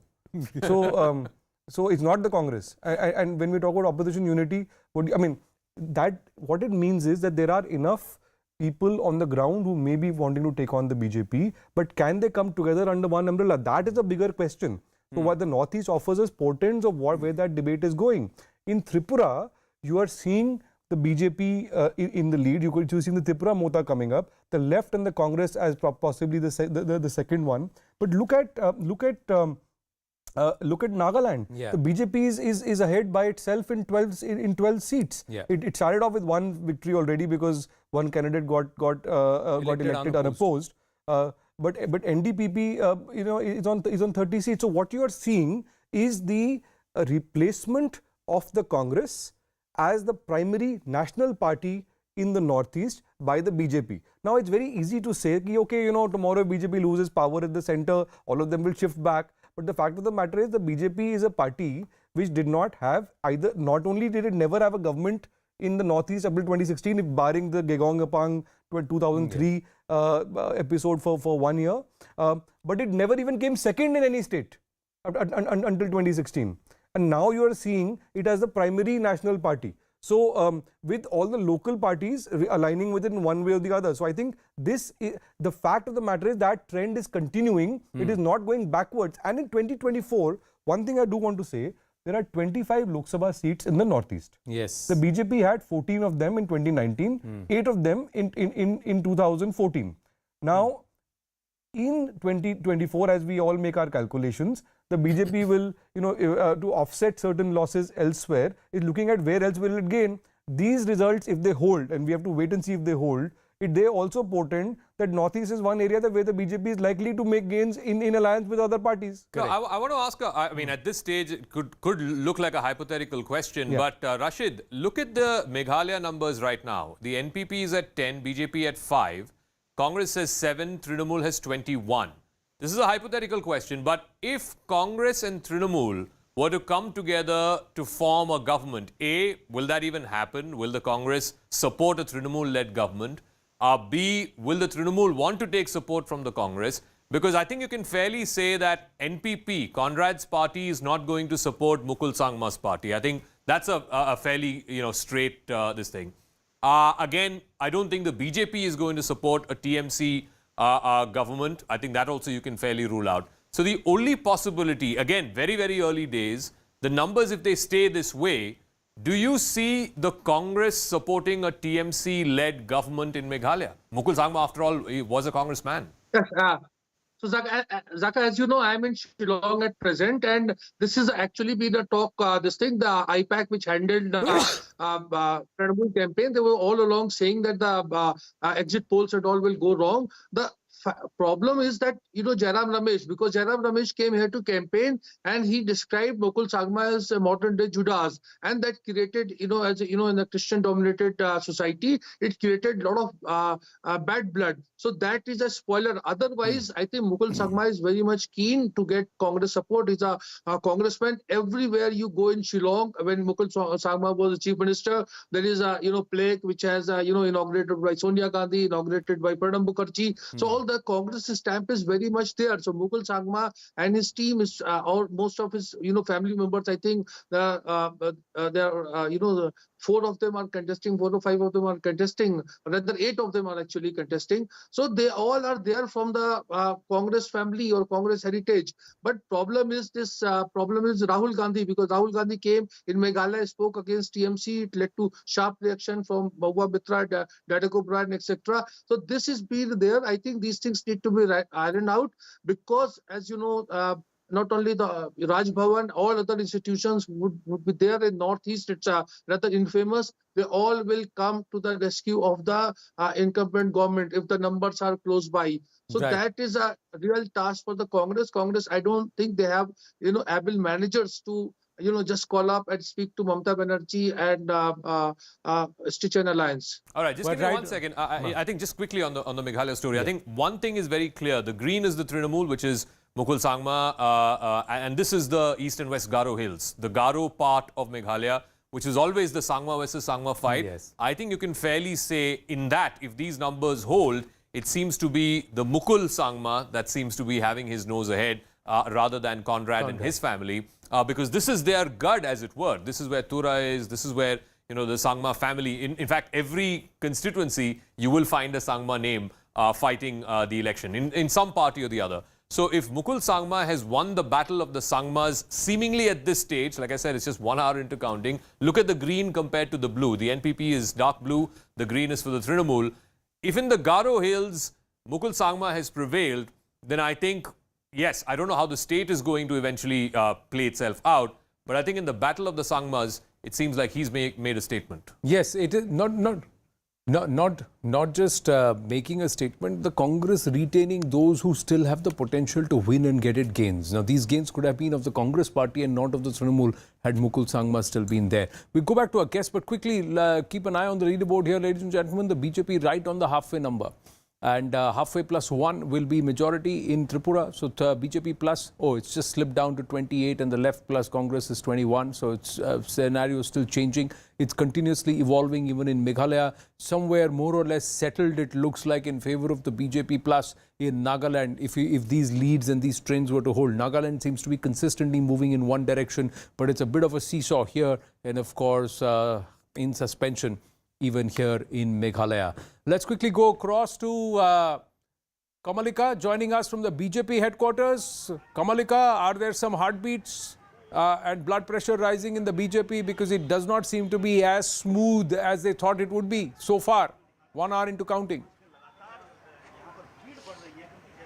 Yeah, absolutely. We are right now in the BJP headquarters, and as you can see, that since yesterday, the entire this is the BJP, the temporary makeshift office, which from where the election is conducted. Now everybody is really holding to their breath, as you can see. The entire BJP team inside, they're watching, they're keeping their eyes glued on TV, and they are right now, today in the morning, I'll just try to show, today in the morning they had a big puja out here, in the morning, and also the Chief Minister, he went to Mathabari. Everybody is holding the breath now, since the number is still not clear, though they are in lead. But until and unless the lead will come, we'll just talk to some of them. ये बताइए कि अभी 28, 26, 28 ऐसा जा रहा है lead. What is the josh now on ground? As expected, initial trends shows that we are much ahead of other parties. As our Honorable CM yesterday told to you, there's tsunami. We are expecting the tsunami, and hopefully after the celebration will start kitne baje se? Let the picture be clear, then we'll start our celebration. There where the court is, let the picture be clear. So they just don't want to go haywire with seeing the initial trends. What they plan is to see the final trend after 11 o'clock. What is the word, Kamalika? How many rounds? If the BJP is holding. How many rounds of counting are through already? And you're saying it will take at least 11 o'clock before the results settle. No, actually, Anand, it is the BJP team which will actually come out openly after 11 o'clock. You know, when they will, if they are confident that they are going to cross the halfway, that is the reason for which still now, though they are leads, though they are ahead of others, but they are really not going to do any celebration right now. They're just waiting for the final clock, final click in the final click and crossing the magic number. That's what they have planned. That's what so you're saying it's going to be at least another 2 hours before the parties in Tripura are going to say whether they have won or lost the election, because they are wanting the leads to not just consolidate but also perhaps settle at one particular point. Thank you for your inputs, Kamalika. We'll come back to you. So BJP again moving up, inching closer to that 30 number. The halfway number in terms of leads, 28 for the BJP plus in Tripura. The BJP is up from 2 to 5 seats in Meghalaya, but overall that alliance, is it doing well, or is it the Trinamool Congress that will perhaps be in a position to emerge as the single largest party? We'll have to wait and watch. Then Nagaland, again, BJP plus is firmly in the driver's seat. 60 out of 60 leads have now come, 49 to the BJP plus. So who's gaining there? Is it the NDPP that's making the gains? BJP contesting 20 seats. How are they faring in those 20 seats? We'll have to wait and watch. Saurav Sikdar of the BJP is with us. Advocate Matthew Anthony, spokesperson of the Congress party, also with us. Namaste, Jai Hind, and good morning to all of you. Professor Nalin Mehta and Rashid Kidwai and Advait Kakala continue to stay on with us. Saurav Sikdar, are the early trends increasing the worry lines, or are you still saying abhi baitho thoda all is well? Not at all, not at all. This is just beginning, and so many rounds are left. We have full faith on the voters of Northeast, all 3 states. See, in the morning in Tripura, we are far ahead. Now, see, this ups and downs will be continuing, but we are pretty sure that in Tripura will form a government with a clean majority. As well as Meghalaya also, yes, we are doing well. Now it's too early to say. But in these current scenario, what stands out is left plus Congress is making significant gains. Tripura Mota is stealing not just seats in terms of leads, but a huge amount of vote share given by the trends. If it is in double digits in terms of seats, that means it's got a certain share of vote share among the tribals. In Meghalaya also, Trinamool Congress so far is the single largest party.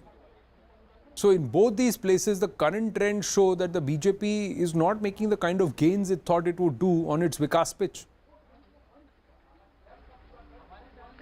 Again, I'm saying it's too early to say because it's just beginning. But yes, in Tripura, Tripura Motha, people I think didn't accept Tripura Motha as per the expectation.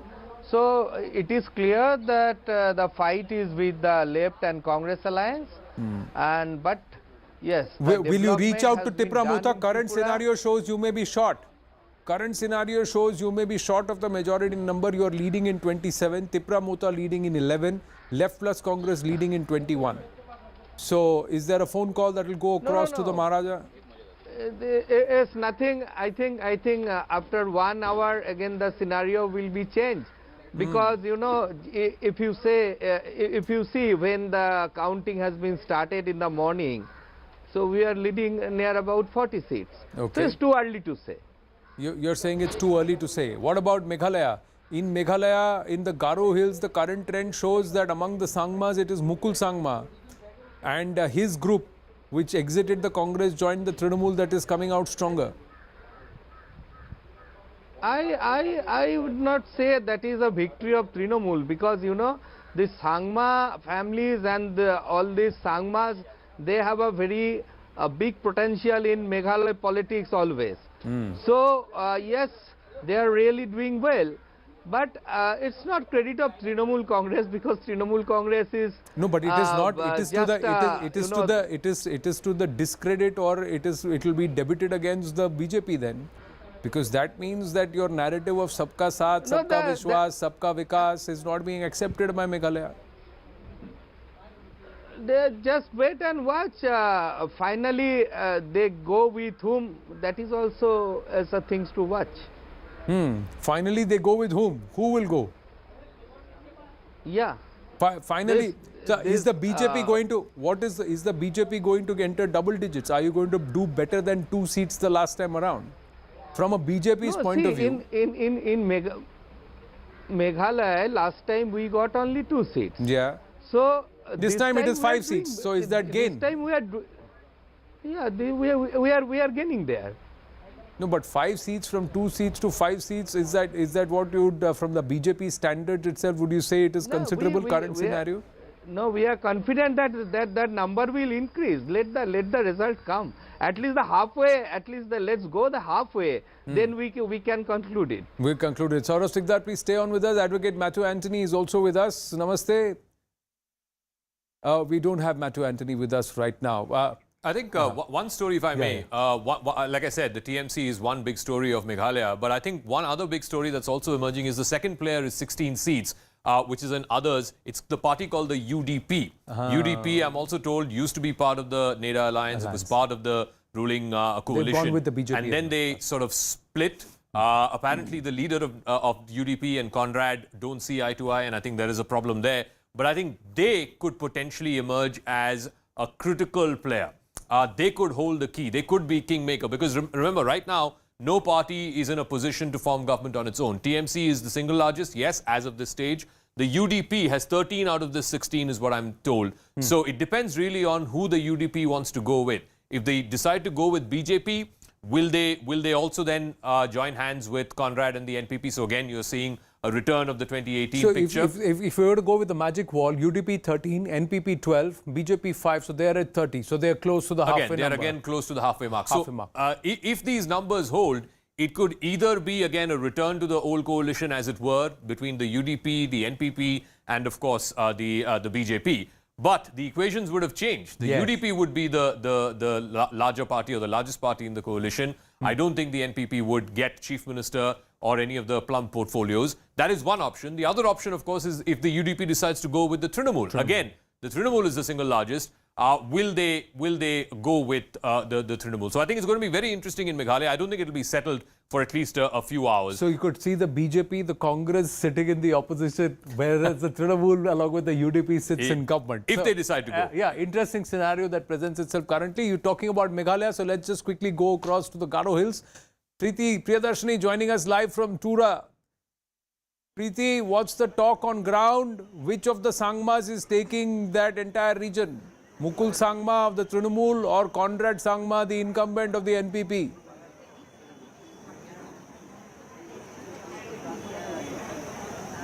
Yes, definitely. It's a fight between the Sangmas at its stage in Garo Hills, and it's a fight between Conrad Sangma and Mukul Sangma. However, we have seen that the fight is very tough in here in Garo Hills between all the parties, because all the chief minister candidates belong to the Garo Hills. You call it Conrad Sangma, you call it Mukul Sangma, and even Bernard from BJP. So all of them are from Garo Hills. But yes, regarding taking the lead, we can see that as per the exit poll results has come out already. It states that NPP will be getting more seats. They're expecting at least 27. But again, we have seen that very recently, the incumbent Chief Minister of Meghalaya, Conrad Sangma, visited Guwahati and he met the Chief Minister of Assam, Himanta Biswa Sharma. So this clearly indicates that they are also looking for more numbers and getting into alliance with BJP. But again, we have to see that Trinamool Congress is also getting a good number. So who will get with whom along, because Meghalaya has always seen a very fractured mandate since 1970s. So definitely there are chances of getting into alliance, NPP getting into an alliance with BJP, and also as the earlier alliance took place between BJP, NPP and UDP. And the other parties, other local parties. So they're also looking into it. Conrad Sangma seems to be UDP was another party. So Conrad Sangma seems to be very confident about retaining power and again being re-elected as the Chief Minister of the state. But again, while we talk to Mukul Sangma, the leader of the opposition, he also stated that the people of the region has seen how the governance has went in the last 5 years, and he trusts in the party TMC because he trusts the people of Meghalaya. So already the counting has started, and at least by 10:30 the results will be coming out. Already here in the place where we are currently standing, SMELC, 11 constituencies, counting for 11 constituencies are happening, and so we are awaiting for the numbers to come out. The Chief Minister Conrad Sangma is not seen yet here in the counting center, but he will be arriving shortly, and also the other leaders will be coming here. Right, Preeti, thank you for that, and we'll swing back to you the moment we see Conrad Sangma coming there to that SMELC center. 11 constituencies, counting is going on there, both in Tripura and in Meghalaya. They're saying by 10:30, 11 is when the leads will consolidate, and you could say now Trinamool Congress and the BJP both likely to woo the UDP in Meghalaya. That could happen because that's exactly what Zaka right now just behind me was putting out on the magic wall, that this scenario could come in, that unlike and not in Tripura but in Meghalaya, we could see the UDP emerge the kingmaker. So BJP plus NPP, if they don't have the numbers, the UDP, which is currently leading in 13 to 14 seats among that others list of 16, then will the UDP become the kingmaker? Will both the Trinamool and the BJP NPP reach out to the UDP? And if that happens, then what will the UDP do? The UDP walked out of this alliance ahead of the elections. They wanted to fight it on its own. There is a personality clash. We are given to understand, will that be sorted? Will Himanta Biswa Sharma come and play? As of now, at this point, there doesn't seem to be a clear winner. Will the alliance of NPP and the BJP work? Will the NPP, BJP and UDP come back together? We'll have to see. Each party going on its own at this point in Meghalaya. It could be hung, it could be suspended. Both parties, the Trinamool. So you'll have both the Sangmas. Conrad Sangma and Mukul Sangma both trying to, in their own way, reach out to the UDP. But are there channels already open by Himanta Biswa Sharma to the UDP from Assam, from Guwahati? And will that HBS magic come into play? We'll have to wait and watch. Scenario right now, ladies and gentlemen, it's going to go anyway. Everybody is going to be there up and hanging, and it's going to be hung as far as Meghalaya is concerned. Tripura could be a close race, but more and more rounds of counting and the leads could change dramatically. We're given to understand by 10:30, within an hour and 15 minutes from now, the scenario could change drastically in Tripura. Unlikely to change in Nagaland, where the BJP Plus seems to be in pole position, running away with the election there. But in Meghalaya, it could be in suspension, in suspended animation. This entire assembly could be hung, and then there would be major conversations that could happen. Where does the Congress fit in all this?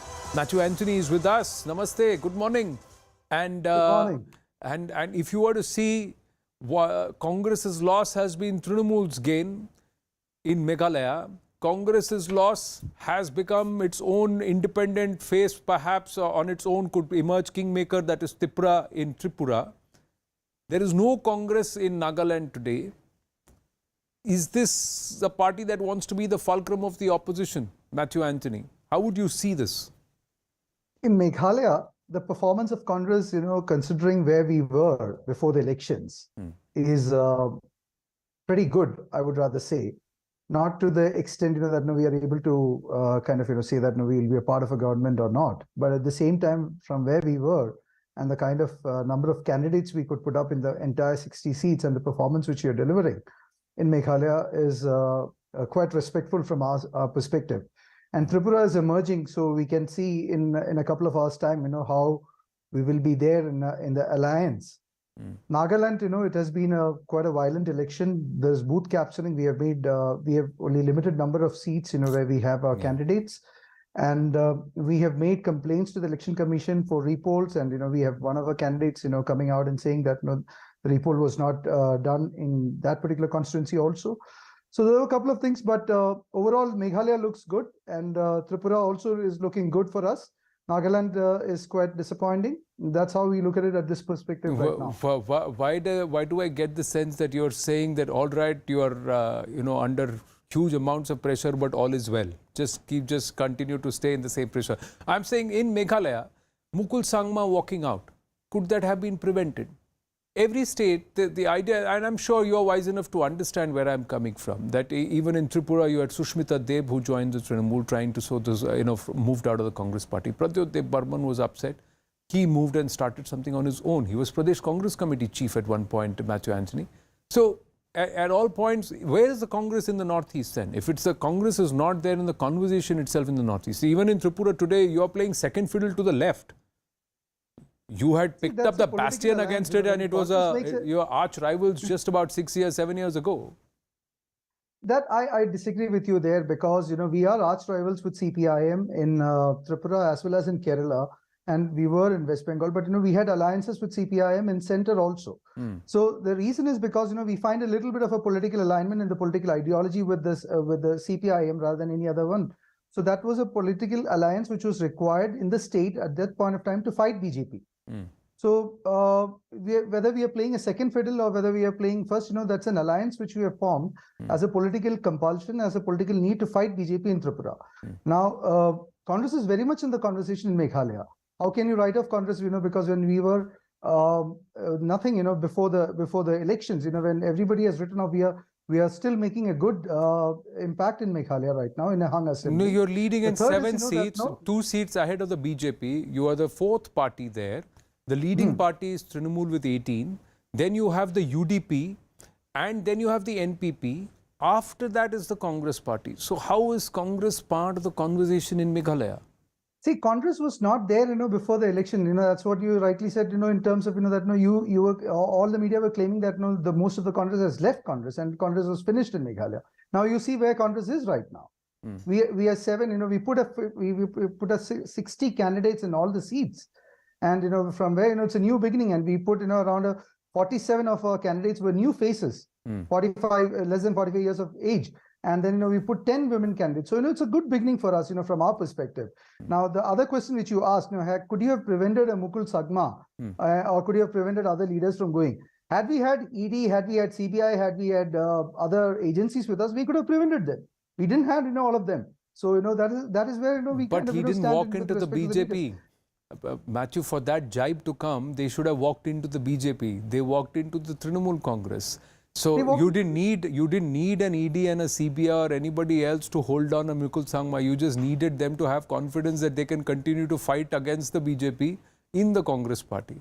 I'm sure you appreciate that. Zakir Jacob is with us. Zakir, this ED jibe is not required here because he's not walked to the Yeah, to the you know, BJP. I just want to show on the map. I think there's a fascinating story emerging in Meghalaya, which is, if you look at the Garo Hills, it is being won, at least a large number of it is being won by the TMC. Let's go region by region in Meghalaya.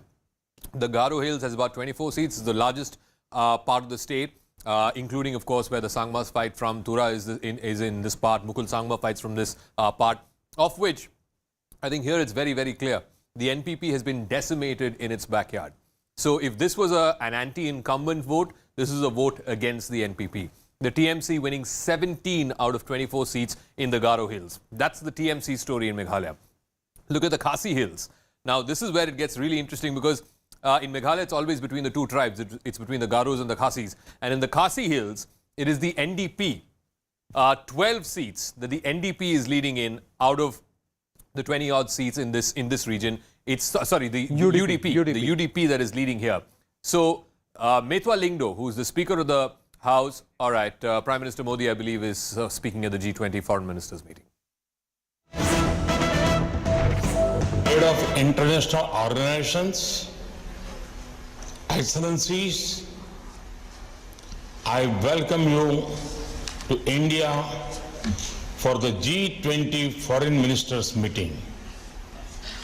India has selected the theme of One Earth, One Family, One Future for its G20 presidency.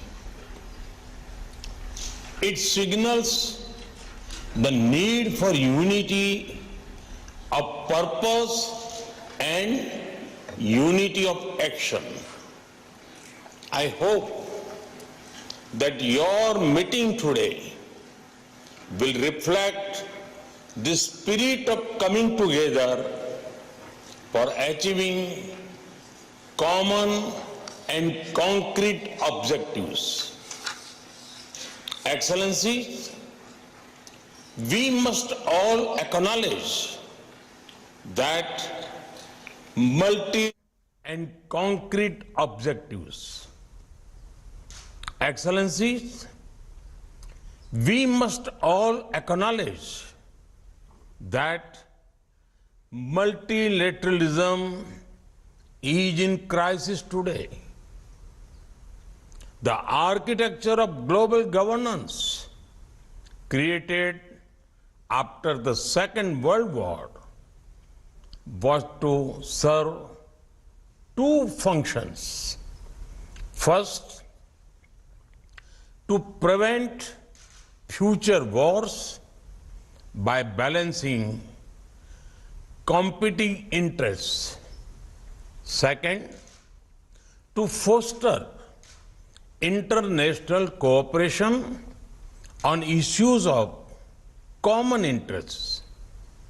The experience of the last few years, financial crisis, climate change, pandemic, terrorism, and wars clearly shows that global governance has failed in both its mandates. We must also admit that the tragic consequences of this failure are being faced most of all by the developing countries. After years of progress, we are at risk today of moving back on the sustainable development goals. Many developing countries are struggling with unsustainable debt while trying to ensure food and energy security for their people. They are also the ones most affected by global warming caused by richer countries. This is why India's G20 presidency has tried to give a voice to the global south. No group can claim global leadership without listening to those most affected by its decisions. Excellencies, you are meeting at a time of deep global divisions. As Foreign Minister, it is but natural that your discussions are affected by the geopolitical tensions of the day. We all have our positions and our perspectives on how this tension should be resolved. However, as the leading economies of the world, we also have a responsibility toward those who are not in this room. The world looks upon the G20 to ease the challenges of growth, development, economic resilience, disaster resilience, financial stability, transnational crime, corruption, terrorism, and food and energy security. In all these areas, the G20 has capacity to build consensus and deliver concrete results. We should not allow issues that we cannot resolve together to come in the way of those we can. As you meet in the land of Gandhi and the Buddha, I pray that you will draw inspiration from India's civilizational ethos to focus not on what divides us, but on what unites us. Excellencies, in recent times, we have seen the most disastrous pandemic of a century. We have witnessed thousands of lives lost in natural disasters. We have seen global supply chains break down during times of stress. We have seen stable economies suddenly overwhelmed by debt and financial crisis. These experiences clearly show the need for resilience in our societies, in our economies, in our healthcare systems, and in our infrastructure. The G20 has a critical role to play in finding the right balance between growth and efficiency on one hand and resilience on the other. We can reach this balance more easily by working together. That is why your meeting is important. I have full trust in your collective wisdom and ability. I am sure that today's meeting will be ambitious, inclusive, action-oriented, and will rise above differences. I thank you and wish you all the best for a productive meeting. Prime Minister Narendra Modi addressing the excellencies at the G20 summit as they continue to engage and setting the message saying focus on what unites us and not what divides us. This is India's message, ladies and gentlemen, to the world. Now we've got the Foreign Minister Subramaniam Jaishankar speaking. Because that is what the world expects of us. Colleagues, as we look ahead, there are both pressing and systemic challenges that we all confront. The future of multilateralism depends very much on our ability to strengthen it in a changing world. Food and energy security are immediate anxieties magnified by recent events. But they do have long-term repercussions and solutions. And development cooperation is part of that larger solution that we are deliberating upon today.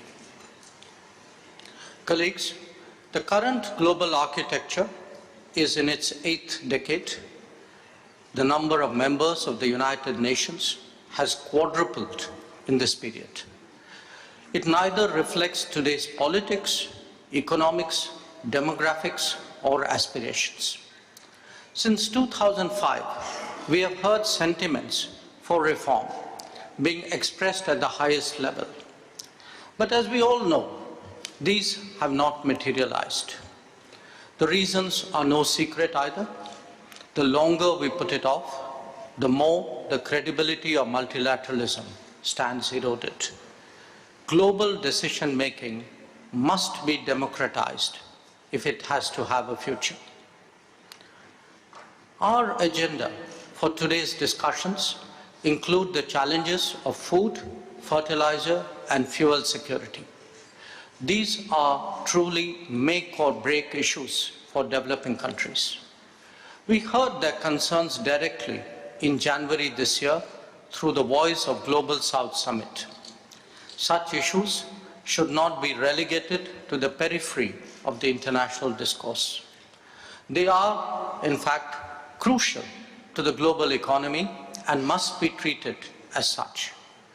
Indeed, we urge that they be central to any decision-making. Along with that, the world must also strive for more reliable and resilient supply chains.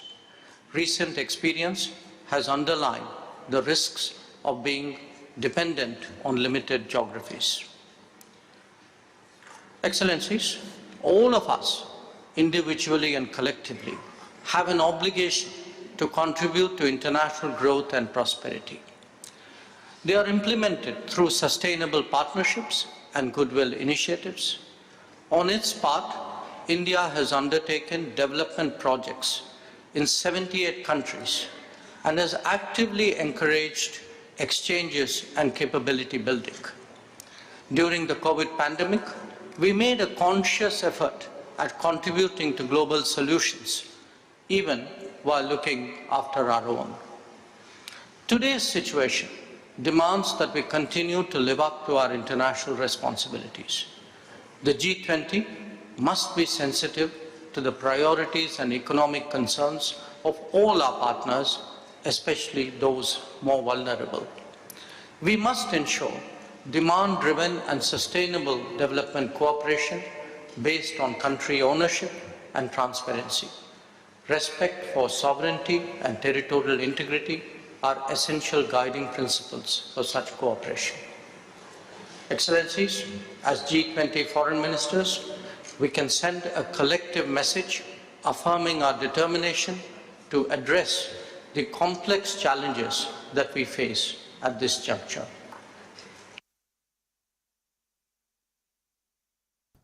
So big message there by Foreign Minister Jaishankar. Also big message coming in from the voters too, ladies and gentlemen. Let's turn the spotlight back towards counting and result day live. Meghalaya, Tripura and Nagaland, and how the scene has changed just in the last 10 minutes between the Prime Minister's address and Subramaniam Jaishankar's address at the G20 summit in Delhi. Have a look at what's happening on the leaderboard. Meghalaya, the scene's changing. NPP clawing its way back, and now neck and neck with Trinamool Congress. Trinamool no longer the single largest party, NPP 15, 16, and then you have the UDP staying solid.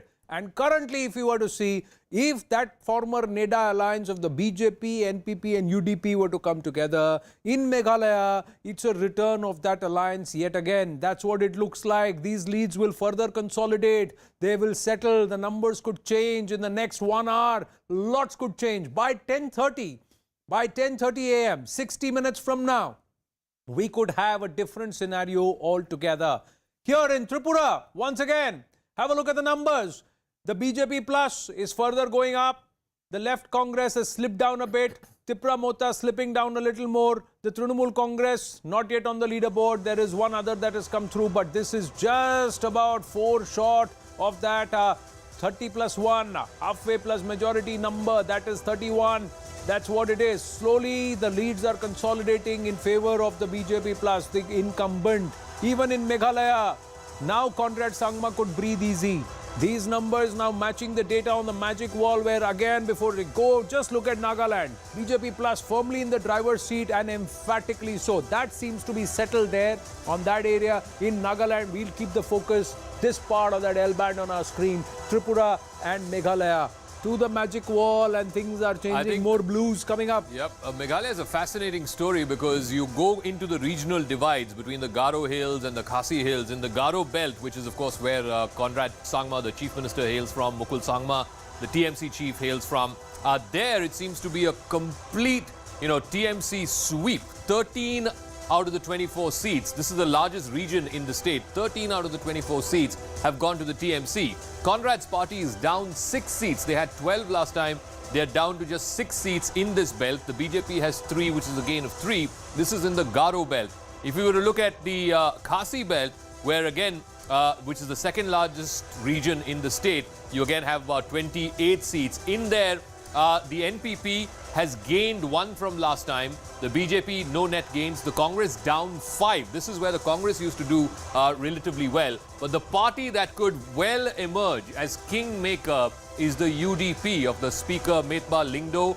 UDP has been part of the NEDA alliance. In fact, if you go back to the 1990s, BB Lingdo was the first coalition chief minister of Meghalaya. So Metba Lingdo, who is the speaker and the president of the UDP, he could very well be calling the shots because they split. They walked out of the NEDA alliance on the issue of the CAA. This was in 2019.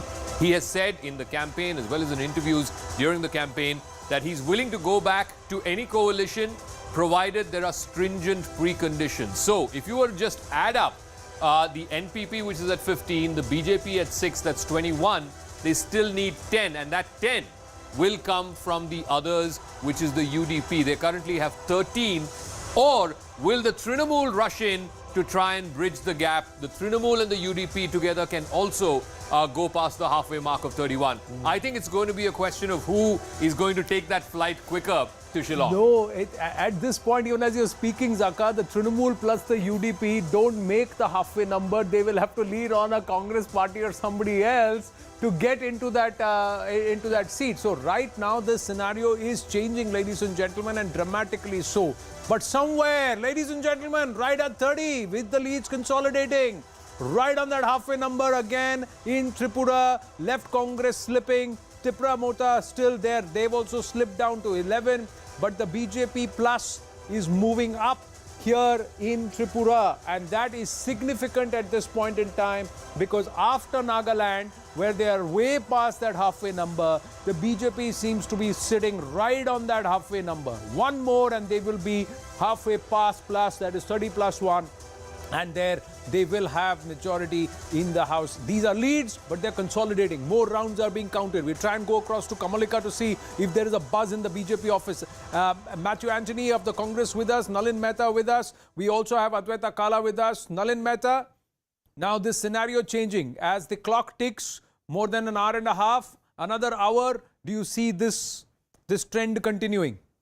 Look, I think it's still early days. We should wait for the trend to consolidate further. But what we are seeing, I'm looking at the Election Commission data, Anand, and in Tripura in particular, where the BJP on your leaderboard there is exactly at the halfway mark. I'm looking at the vote shares, and admittedly the vote shares on the Election Commission, are for lesser seats than here. But the data is very interesting. It is showing me the Election Commission is reporting that of the votes counted so far, 50% plus are with BJP in Tripura. 17% are with Congress, 17% plus. And CPM is 15%. So CPM plus Congress, that alliance is somewhere around 32-33%.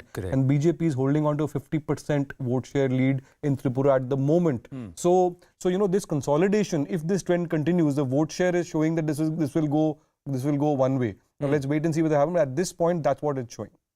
Correct. Now, Meghalaya scene is further changing. Congress has gone up to 8 seats in Meghalaya. Trinamool slipped down to 14, same as the NPP. The others have gone up to 17. So, is the UDP making gains? Is the UDP going to play kingmaker?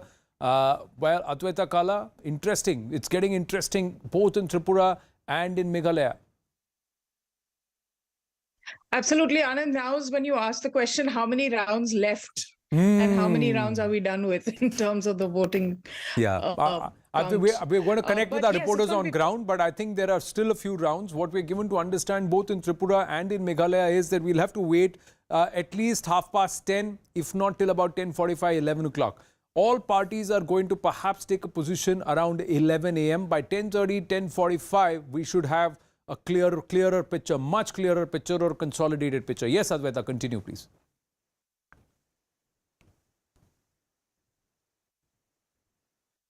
Advaita, are you there? We just seem to have lost her. There. We'll try and see if Kamalika is there with us.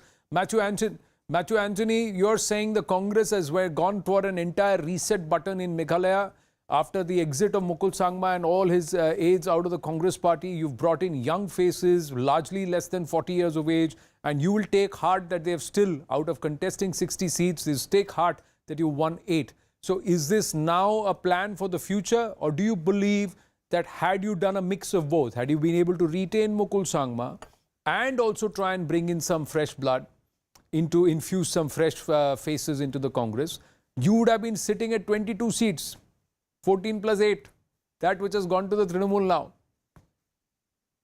Okay. Too early to comment on Meghalaya closings because Meghalaya will decide largely with very close number of votes to decide the seats. You know, we can see the Meghalaya seats getting decided on less than 1,000 votes. A lot of them will get decided on less than 1,000 votes. Probably you cannot rule out a coalition government of Congress also in Meghalaya at this point of time. So let's wait for a couple of hours more to see how it happens.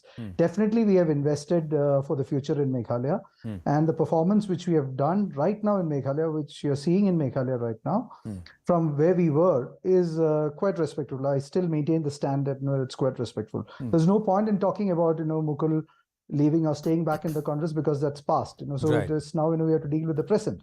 So we are closely on the emerging scenario in Meghalaya, and Meghalaya is going to be definitely an interesting state to see the closings in the next 1.5 to 2 hours.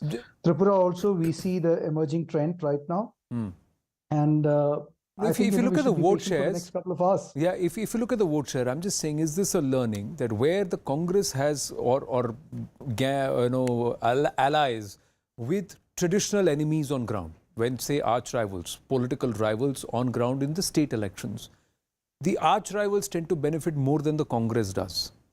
So there is a certain vote transfer which happens of the Congress votes to the enemies, but it doesn't happen vice versa. Is this a learning? Is this a trend? Would you agree? What you saw in Uttar Pradesh, what you saw in Tamil Nadu, what you're seeing in Bengal, what you're seeing in Tripura, or would you not want to see it that way? That when you go with those with whom you fought over the last few decades, it doesn't end up well for the Congress. You don't gain more.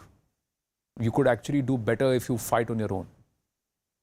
See, on the election perspective, I will answer it in two ways. One is, in election, it is the number of seats which you win which counts, irrespective of the party. So that makes you help to form the government.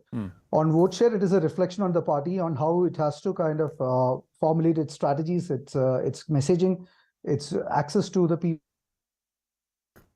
I think we've lost Matthew Anthony there. We're trying to get him back. It was an interesting conversation. I wanted to bring in Zaka also there. But quickly, let's try and understand what's the scenario on ground. Kamalika, how many more rounds to go? Tripura. Still more rounds to go, couple of like 7 to 8 rounds still to go. That's what we are getting in from my sources. But Anand, let me show you this. We are just standing outside Chief Minister's residence, Professor Dr. Manik Saha. This is an interesting strategy by the BJP. We are not seeing any hullabu. We are not seeing any celebrations till now. Either it's BJP headquarters or in the BJP corners of the city or outside the Chief Minister's residence. Kamalika, Kamalika, just wait. vote. I just want to mark this point. For the first time, the BJP Plus has crossed the 31 number. They are past the halfway mark. They've got in pole position in Tripura. And we just on the top, you're seeing the Meghalaya leads. But here, to my right, what you're seeing here on the left of your screens and to my right here for me, it's the BJP, which is 31 plus. It's the first time that's happened since morning as we've been counting and the counting is going on. But as the rounds are progressing, another 7 rounds to go at least. But the BJP plus, for the first time, is got the numbers in Tripura. 31, that's the numbers that we've got. We try and see if we can put the band right on top here also of Tripura with the updated numbers. So 31 here, and these are the leads at this point. Yes, Kamalika, go ahead, please.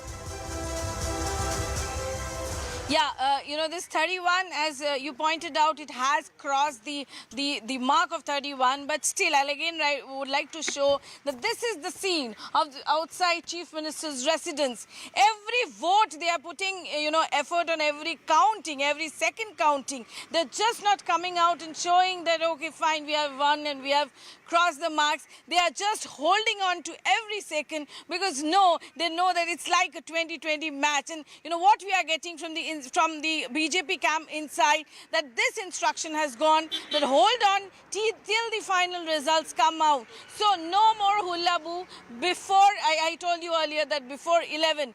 Once these things are very clear, crystal clear, then only they'll come out, then only there will be celebration. But before that, because, even if exit polls showed them the numbers, even if Manik Saha told us today in the morning that they are going to cross, they are going to create tsunami, but BJP, very calculative, and I have been covering Tripura, let me tell you, while, the election campaign was taking place, even 3% Manipuri vote was important for them. They made the Manipur Chief Minister sit here for 7 days and do campaign. So they have actually counted every vote to it, and that's why they are not, coming out with big celebrations right now. But we hope that the celebrations will start as the numbers sticks to 31. Like you said, in about 45 minutes, 45 minutes to an hour from now, the scenario would all change outside Professor Manik Saha's house and also at the BJP headquarters. Kamalika, I'd like you to get us in terms of how many more rounds to go.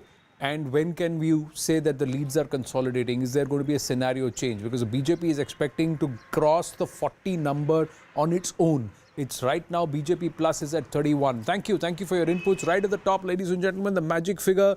And we see that the BJP has crossed that magic number of 31, and it's right there. It's right there. It's got control of the House at now. Now, will it go further and consolidate? We'll have to wait and watch.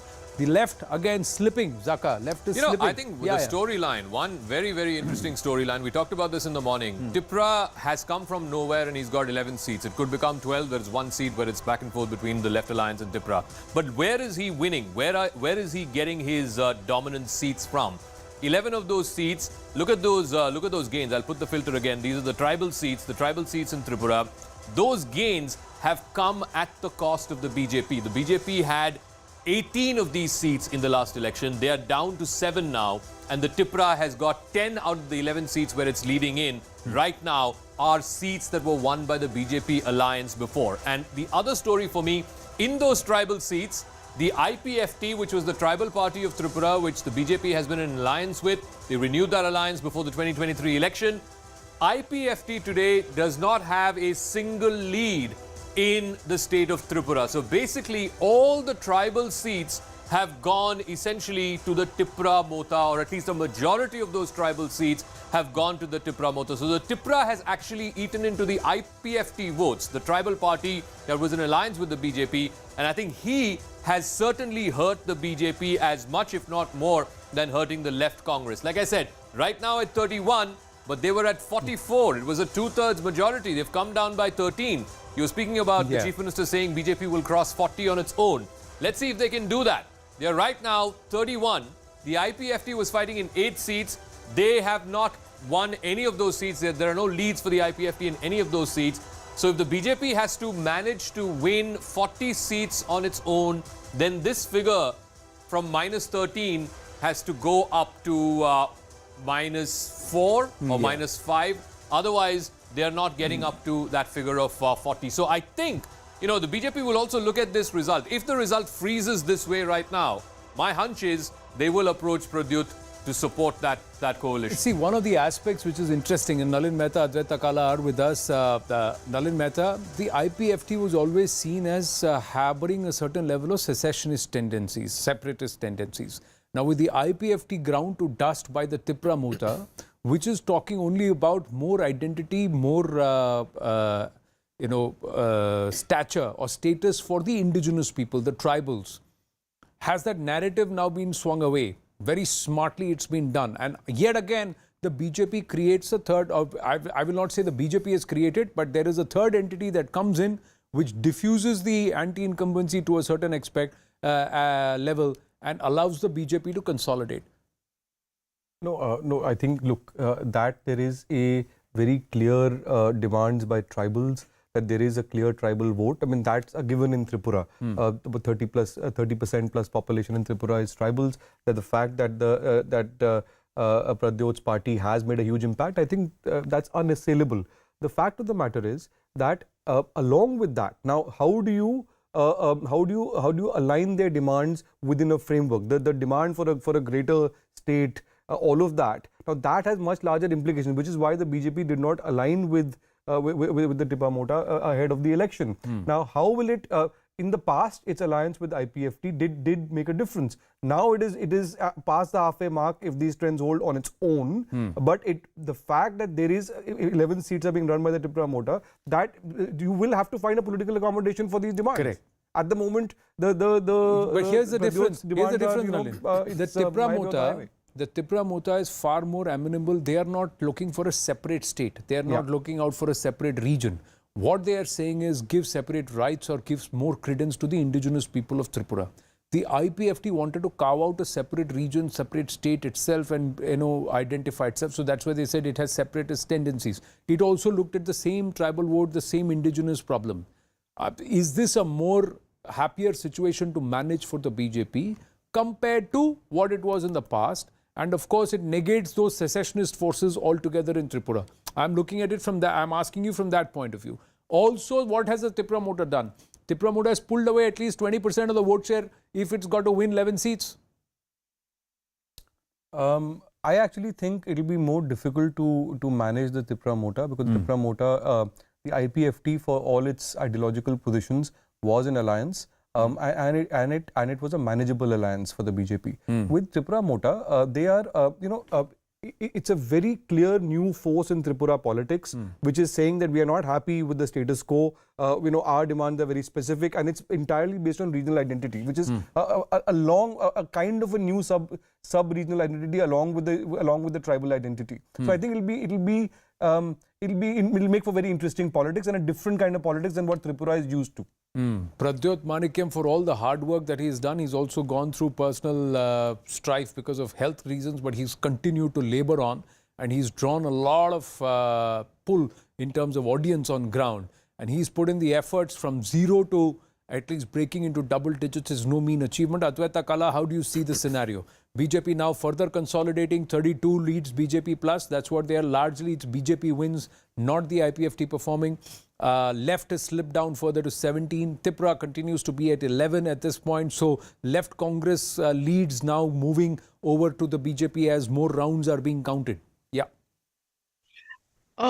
Yes, and one has to wait because TMC is just broken on the leaderboard as we spoke, and as you started speaking, TMC is broken into the leaderboard. BJP slipped down 2 places, so it's changing by the second. Yes, continue, please. Okay, that's in Meghalaya. Okay, Tripura. It happened in Tripura. It's happening in Tripura. I'm seeing the screen only, and I'm speaking in Tripura. Really? Yeah. Please go ahead. Okay. So I think that's why the laddus are not out as yet. Otherwise, usually at BJP, the laddus come out by about this time. That's what happens. Maybe a little later. Maybe by they're all waiting for till 10:45, 11. 10:45, 11 is what they're waiting for, both in Meghalaya and in Tripura. Please continue. Sorry. Right. So they're, the interesting thing about the BJP is that they're very competitive amongst themselves as well. So when Gujarat came in with a historic mandate and, kind of broke all barriers, I'm sure Tripura, which had a historic mandate the last time round, the state unit there, wants to come up with another historic mandate, which would be to hold on power and to get more than the 36 seats they got the first time around. So I think that is why you're seeing a certain level of reticence. I think it's quite obvious that BJP will form the government in Tripura. I think one must compliment Tripura for really the debut that they've made on this, on the scene. And I think, like you said, Anand, I'm totally with you on that one. I think it'll be easier to speak with someone like Tripura in terms of the demands that exist for indigenous people and accommodating those demands. I don't think that there's going to be any issue with that. You already have people like Jyotiraditya Scindia and others who are already in the BJP. So I think there will be overtures, and I wouldn't assume by any means that if required, BJP may not require that support, but I don't think we should assume that Tripura would necessarily go with the Congress and not with the BJP or vice versa. The other aspect is, even if the BJP, if these lids consolidate and the BJP gets to about 33 or 35 seats on its own and can form government on its own, would it want Tripura Mota on its side and have an unassailable kind of equation, because then it gets also the indigenous tribals on board as part of the government, because Tripura Mota is being represented by those who were talking about indigenous identity. Kamalika is with us. I want to move to Meghalaya with Zaka in just a bit. But yes, Kamalika, quick update. How many more rounds to go? Still, 5 to 6 rounds they are supposed to go, and again would like to show you the same picture, because this is very interesting, Anand, that even after when the numbers are 31, this is the scene of Chief Minister's outside Chief Minister's residence. Absolutely no, workers have come, no celebrations, because of the fact that the BJP strategy is they are not going to, now we are getting an update, they're not going to say anything before 12, not 11. Let the picture come crystal clear, and then only BJP is going to come and show the celebrations. And today in the morning, the Chief Minister said that there's going to be a tsunami. So no jumping the gun. Rajiv Bhattacharya, the president. In Trinamool, in Tripura, they are saying they'll wait till noon. They'll wait till noon before the picture becomes absolutely crystal clear. I'm pulling away from you, Kamalika, because the BJP just slipped down. Not just from 32, they've slipped down to 29. So quite a seesaw even in Tripura right now. Let's quickly look at Meghalaya. We'll change the leaderboard here also to Meghalaya now. But we start with Zaka on the wall, because the party that seems to be changing course is the UDP. Yeah, I think so. The others are in the leaderboard. They are the #1 party if you were to take all of them together. But I think the story of Meghalaya is very, very clear. I think Conrad's party has taken a beating, no doubt about it. They're down to 14 seats. They had 20 plus last time around. The TMC, a new player, and Rashid is right, TMC is Congress by another name in Meghalaya, because it is Mukul Sangma, after all, former Chief Minister. He's the head of the TMC. They have got 14, but the others is where it gets really interesting. Out of these 18, 11 of them are the UDP.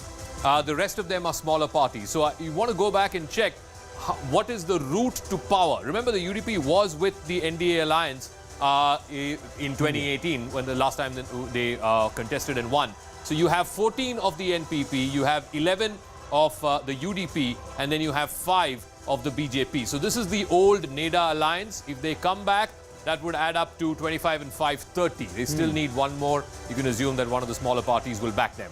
The other route to power, I don't know if this is possible, but if the UDP says, we don't want to go back to NEDA, we don't want to have anything to do with the NDA, so they've got 11.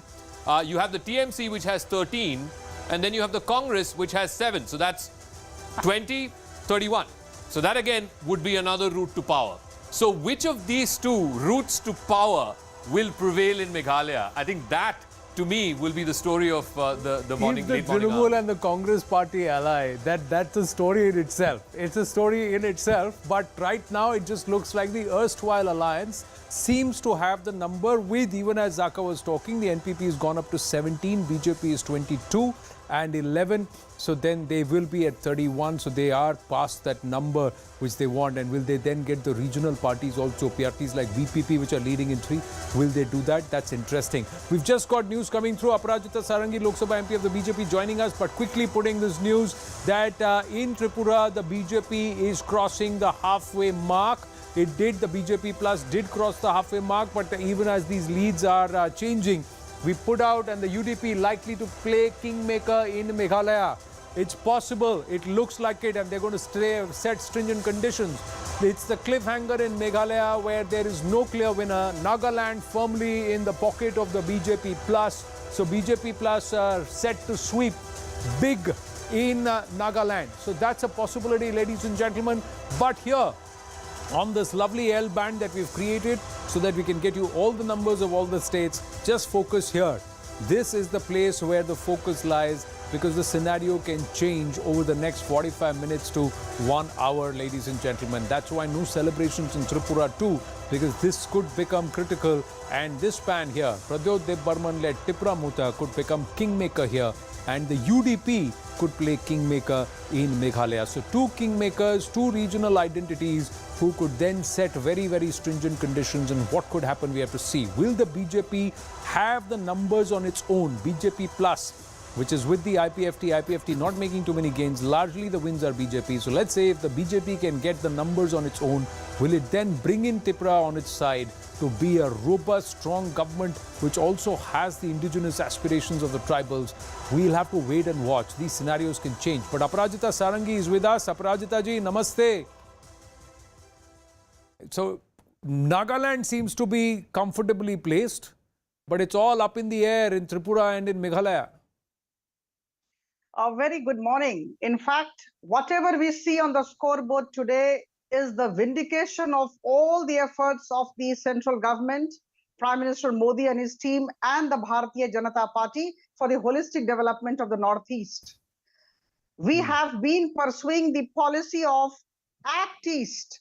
Congress used to pursue the policy of Look East. This has been the difference. And please do remember that in all these 8 and 9 years, Prime Minister Modi went to the Northeast, to different parts of the Northeast more than 51 times. And every month, twice, a cabinet minister or a minister of the central government would be touring the Northeast. So I think we have put in all efforts. And here is a party, the Bharatiya Janata Party, which goes to the people with its report card. Just let me know which party is there today in the country which goes to the people with a report card. A party which feels so much accountable to the people. Development is our main agenda. And I think people understand the Samvad of Prime Minister Modi. As far as Tripura is concerned, I'm sure you can see, we all can see we would be doing extremely well. We would be forming the government. Meghalaya, don't forget, we were at 2 last time and we are already at 6. That's what the scoreboard is showing. And Nagaland, we are coming up with a thumping majority. But we would keep our fingers crossed. It would be not right for me to kind of predict who forms the government where. But yes, BJP is all set to lead the show in all the 3 states. As a party in Tripura, you won 36 seats individually last time around. You had 44 overall. Right now, you have 27 and largely yours. So is that a gain or is that a loss? Because right now you don't have you're not past the halfway number. You were past the halfway number just a short while ago in terms of leads, but those leads have slipped. In Meghalaya, NPP is looking stronger at 18, you've got 6, so 24, and if the UDP comes back to you, then you are in pole position to form government with 35. But will the UDP come? And that will come at a particular cost, because they are going to say that they're going to put very strong conditions. So in Tripura also, it just looks like you may have to lean on the Tripura Mota right now. If you were to go in the current scenario, you will have to lean on Pradyot Burman to back you. So how is that a great performance? Don't forget that we had bagged 35 seats on our own last time in Tripura. Yes, the scoreboard says 27, but don't forget we have 45 minutes to 1 hour to go. We would be improving our position. And I tell you, permutation and combination would take place, no problem at all. But I think we have put in a lot of efforts in Tripura, and I think it's showing. Saying that 27 is not the right number, not a good number, comparing it with the last time, it's not good. See, there is pro-incumbency wave and we must acknowledge this. What happened to the Bharat Jodo Yatra? That's the question now. Now, no Congress person should come out and say Bharat Jodo Yatra was not political. This is absolutely ridiculous. So I think Bharat Jodo Yatra But the Bharat Jodo Yatra never went to the northeast. It went from Kanyakumari to Kashmir. Meeta Chakravarti of the Congress party is with us. And Meeta ji, would you want to... Namaste. Thank you for joining us here on the election coverage. Aparajita Sarangi is saying that the Congress party should not say what happened to the Bharat Jodo Yatra. Congress did not do too much of work, at least the national leadership, in campaigning. And wherever they campaigned, the locals allege it actually backfired. Comments that perhaps did not go down well. In Meghalaya, we had one of the earlier speakers saying. But how would you want to respond to the BJP? Okay, first of all, Bharat Jodo Yatra was taken out for a much larger cause. It was a fight against economic inequality, social inequality, and political inequality or over-centralization of power. It was not meant for electoral gains per se. Secondly, Bharat Jodo Yatra never went to the northeast. It was a yatra from Kanyakumari to Kashmir. So I do not know how you can link this results directly to Bharat Jodo Yatra. Thirdly, if it has to be linked right after Bharat Jodo Yatra, we saw two states going into election, Gujarat and Himachal Pradesh. And out of these two states, after a gap of 4 years, we won majority in the state of Himachal Pradesh and we formed the government there. So you have to then take the whole thing into perspective if you are going to compare this with Bharat Jodo Yatra. As far as the Northeast is concerned, we are looking forward to the final figures. And yes, we definitely need to have a closer look at how the votes got split between the major opposition parties and what led to the final results. So we need to do a bit of data analysis there and then come to any concrete conclusion. Well, let me just get Aparajita ji. She wanted to respond to you. Yes, Aparajita ji. See, I mean, I think the people of the country would agree with me when I say that Bharat Jodo Yatra was meant to have a pan-India influence. That is why it was from Kashmir to Kanyakumari, you know, crossing the entire country. And not going to Northeast is hardly a kind of consolation. So Congress party people, Congress spokespersons actually should be asked not to comment on Bharat Jodo Yatra, rather defend Bharat Jodo Yatra. It has miserably failed and it's for all to see. See, we have put in a lot of efforts and I think development is something which people actually go for these days. And we have gone for development everywhere. We call it HIRA, as you know. It's the highway development, the inland waterway development, the railway development, and the airway if we were to look development. at the current scorecard in Tripura, where you were in government, you changed the chief minister. Right now, the left plus Congress is just 5 seats behind you in terms of leads. They have actually gained some 5 seats they have pinched from you. You were at 31 seats a short while ago. All those 5 seats in terms of leads have been pinched by the left plus Congress. And the left plus Congress currently is just 5 seats behind you. So if you have done so much of work, then how is it that those traditional arch rivals who have come together are just 5 seats behind you? See, IPFT fought in 5 seats this time, and we fought in 55 seats. Last time they were in 9 seats and we were 51 seats, as we know. We thought IPFT would be doing well.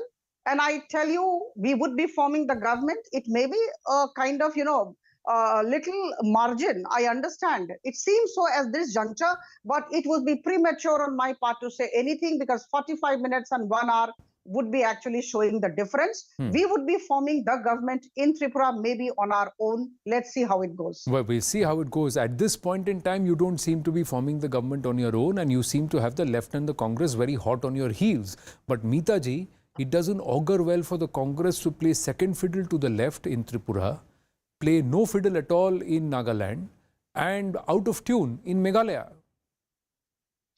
So I would definitely say that Congress definitely needs to relook at its Northeast policy. But before I go into that, Tripura is a state where I stayed myself for media management for a month. Congress and left coming there together was with a bigger purpose of not letting the opposition vote split. So Congress party actually made a supreme sacrifice in Tripura in terms of seat adjustment. And we did that for the larger interest of the people of the state of Tripura. Because what we saw in Tripura was a very high rate of unemployment, 16.1% if the data has to be quoted from January of this year, where the national average was around 7.1%. We saw but all of that should have then translated. Well, see, because the polls are over and so I'm coming back to the crux of the matter is the fact that if your issues were resonating on ground, It is a close contest. then you should It is a be... close contest. As you were saying that the BJP plus is at 27 and left plus Congress is around 22 or 23, right? Tripura seems to have got is steady on 11 seats. Tripura as a non-entity 2 years ago. Tripura Motha will be a very critical factor. No, and the fact is that it's led by a person who was the former Pradesh Congress Committee chief.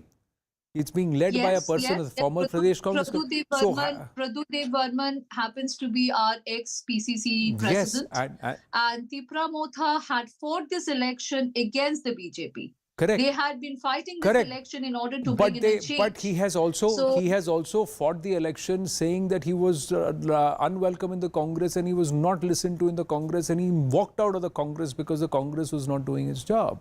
So that was and if you remember, he said it in the rallies this time too. He went to one of the constituencies in Agartala, where the Congress candidate was Sudeep Roy Burman, and from the stage there, he appealed to the voters in Agartala to vote for the Congress candidate Sudeep Roy Burman. Correct, but did he do it for did he do it because of the family connection, or did he do it because of the party connection? So you have to understand the dynamic. What I'm trying to say is that the Congress party may have been somewhere around 20 seats on its own had Pradyot Dev Burman and his Tripura Motha been a part of the Congress party. Is that a point for inflection? Reflection is one point. I'm just going to bring in Zaka there with Tripura overall, and where the Tripura Motha seems to have made its dent. I think the fascinating story for me is the fact that you have a party which got 2/3 majority last time around. Obviously the numbers, all right, we're getting a piece of breaking. Nagaland, the NDPP and BJP are headed towards a big sweep. That, of course, is the one settled election. I think we can say that with a fair degree of certainty. 1.5 hours, almost 2 hours into counting now.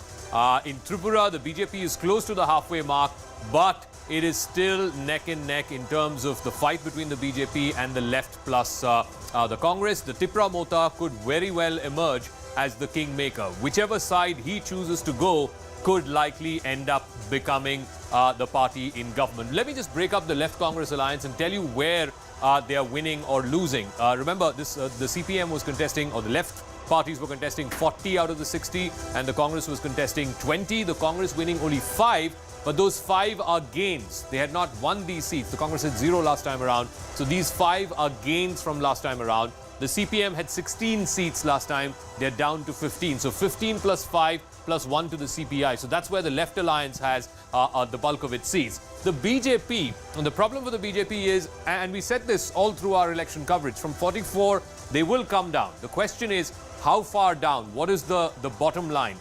Can you catch? It's like a game of falling knives. At what level do you catch it? The BJP has come down 19. So they're down to 25. And they will definitely need the support of the Tripura Motha if they need to form government. So I think one thing is very, very clear.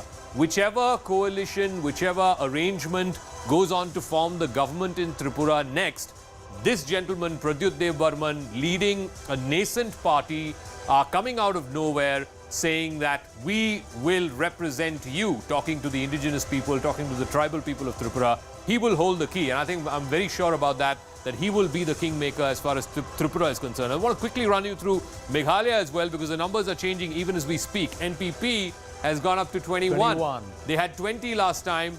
Now they have added 1 to that. The others are 17, of which the UDP has about 11 or 12. They could likely be the second largest party as far as Meghalaya is concerned. The TMC was running away with it at one point of time. Now it's down to single digits. So I think you can fairly say that between the NPP, the BJP, that's 27, and then they just need smaller parties. So they could likely stitch that up, or they could go back to the UDP. Whatever the conditions of the UDP are, we don't know. But Metpa Lingbo, who is the Speaker of the House and the leader of the UDP, he has said that there will be stringent preconditions. But I think NPP is clawing its way back. Here in the Garo Hills, for example, in the western part of the state, we talked about this about half an hour ago.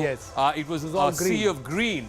Now it's suddenly a sea of blue. So I think the NPP is crawling its way back. And part of the reason is these are very, very small constituencies, you know, populations of 50,000, 80,000, 1 lakh. I think that's where the real story is. But that region in the Garo Hills was a Sangma versus Sangma fight. Yes. In this, as the rounds are being counted, it looks like Conrad Sangma is clawing his way back. And with 21 leads, and if that stays, ladies and gentlemen, the UDP will also not be able to exact the kind of pound of flesh that it wanted to, because it cannot combine with the others and still form government. So the BJP plus the NPP currently seem to be in pole position, and perhaps Mr. Lingdo will be able to continue to remain speaker if he continues with the UDP, but will the conditions be as stringent as they thought they could be, or will they also have to climb down a bit?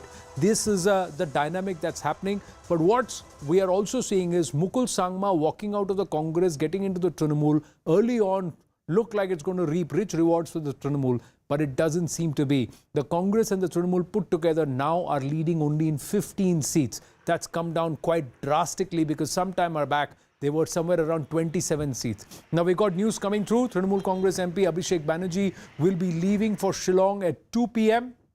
Now, so clearly the Trinamool Congress believes that there could be something amid the cliffhanger. Trinamool Congress MP is going to Shillong.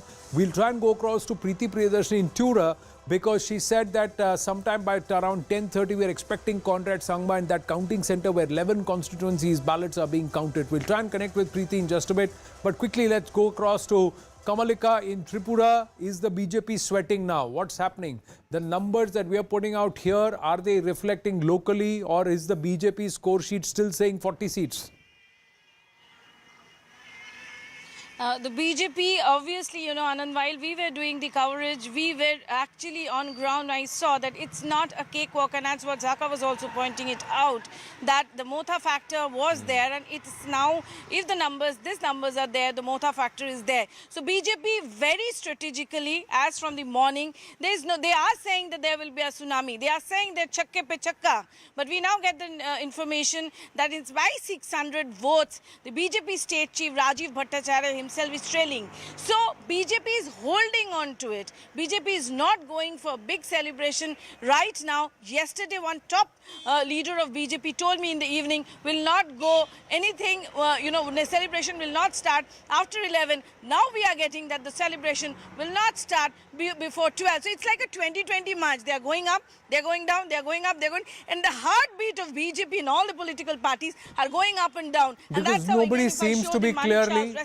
I just want to ask Kamalika, if you can hear me, Zaka here, what is the likelihood or the possibility that Tripura Motha, clearly Pradyut is going to be the kingmaker, whichever side he chooses to go, align with the BJP or align with the left in Congress, they will come to power. But what are the chances of him supporting the left in Congress? There are very interesting factors on left in Congress. The person who is projected from left as the chief ministerial candidate himself is a tribal, Jitendra Chaudhary. Pradyut has a very good relationship with him, but Pradyut's ancestors does not have very good relationship with the communists, because communists have fought the royal family always. But there was Pradyut is open to all. His one thing is very clear: give me in writing my demands, my indigenous people demands, and I will be with you. Be it Hemant Biswa Sharma of BJP, who generally strikes the deal, be it Congress or left, be it any other party. So it's more of an autonomy, and this will not happen in a day. Let me tell you, if the numbers are like this, and if they are getting somewhere around 15, then again the focus will be Shillong, because our sources are saying that Pradyut will be taking his MLAs to Shillong to stop voting. So it's going to be a very interesting fight both in Tripura and Shillong, and this Tripura fight may go into Shillong if Pradyut gets in that number and he takes his MLAs out there. So you will have is also an option, BJP also an option. So you're saying resort politics is possible, or so that's also another possibility. But the bigger possibility in Meghalaya, ladies and gentlemen, is that the NPP-BJP alliance, if they come together, are just too short of a majority. Too short of one short of the halfway number, too short of majority in Meghalaya. In this case, they perhaps may not even need the UDP, because the smaller parties like VPP and 2 or 3 others, if they're able to cobble up, they'll get past the 35, 36 number, and then it'll be pressure on UDP whether they want to sit in opposition or Mr. Lyngdoh wants to continue to be the speaker. So these dynamics are changing. Look how it's changed in just about 25 minutes. 25 minutes ago, it was all suspended animation. It looked like Conrad Sangma is really going to emerge as perhaps the second largest party in that region. But now he's the single largest party. NPP is the single largest party. And of course, the competition is slipping up. The BJP continues to be steady on 6 seats, 4 seats more than the last time that they've got. So clearly, they've upped their vote share and their contributions. So encouraging.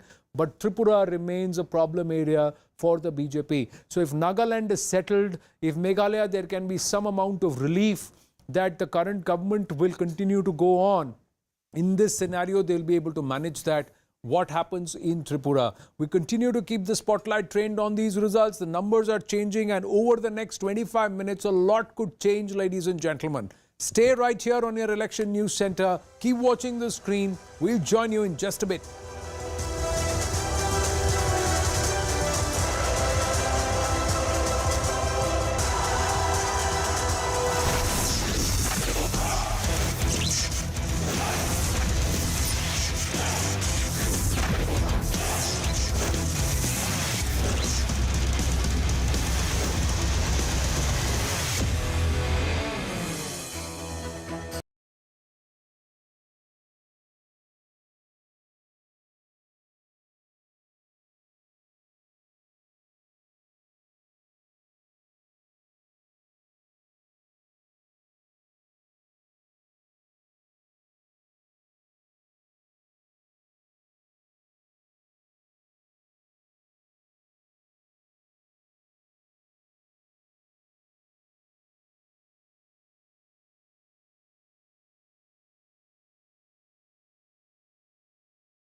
as we count down. 3, 2, 1, and counting gets underway. Counting gets underway in Tripura, in Meghalaya, and in Nagaland. We're now slowly starting to get the numbers in Tripura. I think 4 out of 60 seats. In Nagaland, again, racing away. Out of the 11 leads declared, 10 are with the BJP plus. What we are getting from the BJP camp inside, they are just holding on to every second because they know that it's like a 2020 match. It's going to be hung as far as Meghalaya is concerned.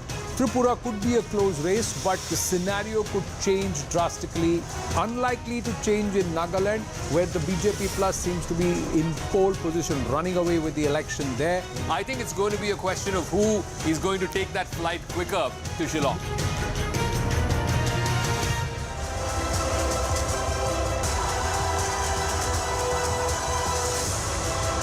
Many are going to take flights to Shillong, ladies and gentlemen, but one party that's taken flight is in Tripura, and that's the Tripura Mota, who have consistently for the last hour and a half stayed at that lead of 11 seats. What's changing is the fight between the BJP plus and the Left plus Congress alliance. Now the BJP plus once again clawing back, inching up towards the 30 number. So that's happening. Lots of drama in Tripura.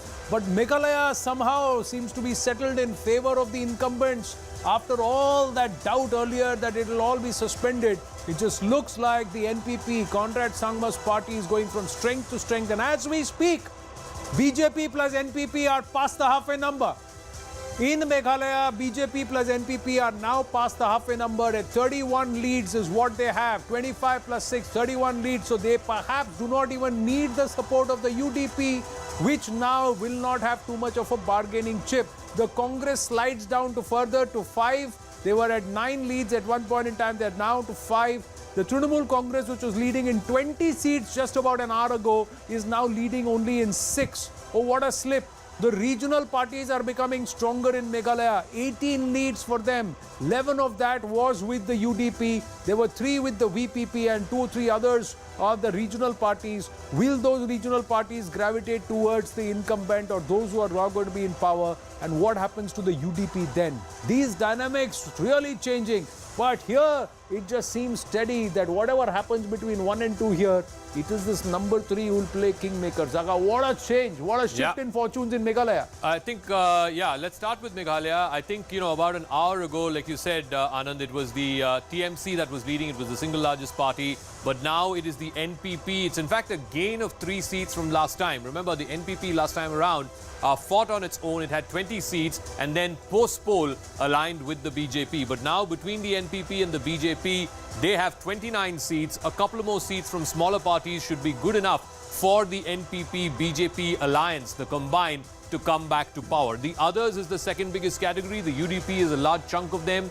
There are about 11 or 12 leads for the UDP out of that 18. It's a gain of 2. A bulk of it coming from this Khasi area, the Khasi Hills as it were. That's where the UDP is strong. That's the backyard of the Lingdos. The NPP, and I keep going back to this, this is the Garo Hills. 24 out of the 60 seats are from the Garo Hills. And in the Garo Hills, in the morning, it seemed like Mukul Sangma of the Sangma brothers, as it were, would be the one who would go home smiling. But now Conrad and his party seem to be making a big inroads back in the Garo Hills. The TMC is down to just single digits as it was leading in 20 seats about an hour ago, now down to just 7 seats. And the Congress down to just 5 seats, a loss of 16 seats from the last time around. Congress was the single largest party, remember, in 2018. They had 21 seats. They had more than even Conrad's party in 2018, but they're down to just 5 seats, single digits for the Congress party. I think it's very clear if these trends hold,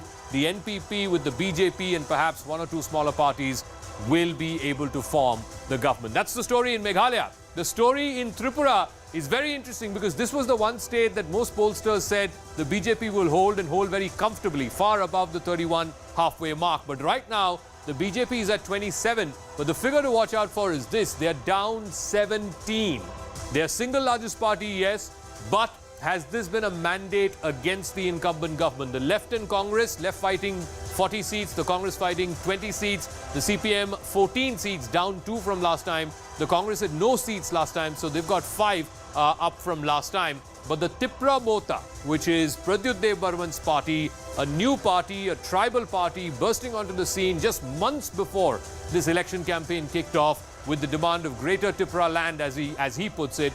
They will, if these numbers hold, if they stay steady like this party, this new party, this nascent party will likely keep the cards that will decide who will rule in Agartala for the next 5 years. And I think it's going to be interesting to see how this story plays out. Very quickly, Anand, if I can just, the division between the Bengali Hindu voters and the tribals. There, the BJP's losses, remember, overall in the state, they were down 17.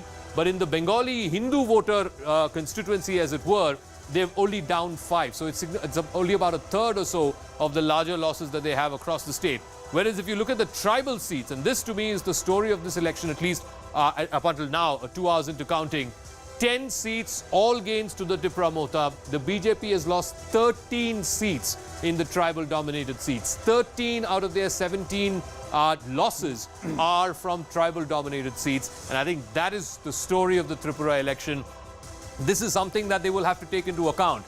Even if the BJP were to, let's say, hypothetically form the government, if Pradyut decides to support, if his pound of flesh is met, there will have to be that listening to the tribal constituency, as it were, because that's where the BJP got really, really beat in this election, and that's what's cost them. Coming from 44 down to 27 is something, and I think they need to sort of address that constituency, that the tribals have concerns there. Whether Pradyut comes on board or not, that is a different matter, but I think the need to be seen as listening to the tribal constituency, I think, is important. Where Tripura finds a reference in the Mahabharata, there's a history. The Dev Burmans themselves have a history. Well, we all grew up to Sachin Dev Burman and also Rahul Dev Burman as far as the music industry is concerned, again related to the Tripura royal family. And now you have Pradyut Dev Burman, who is now the Maharaja of Tripura and also leader of perhaps the tribal face of Tripura, the party that is talking about the indigenous people, the tribals of Tripura. Jiten Dev Burma, Tripura spokesperson, is joining us. Namaste. आपको बहुत सबसे पहले आपको तो सबसे पहले मुबारक कि debut में ही आपने 11 सीटों पे अभी बढ़त बना रखी है, तो कितना इनकरेज्ड है इस परफॉर्मेंस से? नहीं, हम इससे और भी बड़ा इनकरेज है, इससे ज्यादा हम लोग करेंगे, हमें आशा है। हमने जिन मुद्दों को लेकर लड़ाई लड़ी है इस बार के चुनाव में, हमें उम्मीद है इससे ज्यादा हमें सीट मिलेगी। पर किसका साथ देंगे, बीजेपी प्लस का कि लेफ्ट का? क्योंकि लग रहा है सरकार बनाने में आपका बहुत इंपॉर्टेंट रोल होने वाला है, आपकी पार्टी का। अभी भी बहुत सारे रिजल्ट मतलब आना जारी है, सर देखेंगे आने के बाद। लेकिन फिर भी कुछ तो एक इंटेंट होगा कि, या फिर आपने बस ये रखा है कि जो हमारे वादे पूरे करेगा हम उसका साथ दे देंगे? क्योंकि नहीं, एक्चुअली ये हमारे बुबागरा जो महाराज ने पहले भी कहा है, लिखित तरीके पर जब जो देंगे उनके साथ ही हम देंगे। तो बुबागरा ने पहले चुनाव से पहले भी बोला है कि किसी के साथ, इसके बगैर हम लोग किसी के साथ कोई कॉम्प्रोमाइज या अलायंस पे नहीं जाएंगे। तो हमने लड़ा है इस बार चुनाव जो दबे कुचले लोगों के हक अधिकार के लिए। तो इन मुद्दों पर चुनाव लड़ने के बाद हमें आज ये रिजल्ट मिल रहा है, तो हमें बहुत खुशी है इस बात। पर किसी का कोई फोन वोन आया है, कोई बातचीत हुआ है क्या? किसी को अंदाजा था कि त्रिपुरा मोता इतना अच्छा करेगी? सबको लगा था कि वोट तोड़ने का काम करेगी, सीट जीतने का काम नहीं करेगी। तो अभी जो फिलहाल पिछले 1.5 घंटे से एक ही पार्टी कंसिस्टेंट है इस स्कोर पे, 11 सीटों के स्कोर पे। हमारे चैनल पे अगर हम लीड्स जहां से आ रहे हैं, कंसिस्टेंटली आप 11 सीट पे हैं, तो कम से कम 11 सीट तो आप जीत रहे हैं, ऐसा लग रहा है।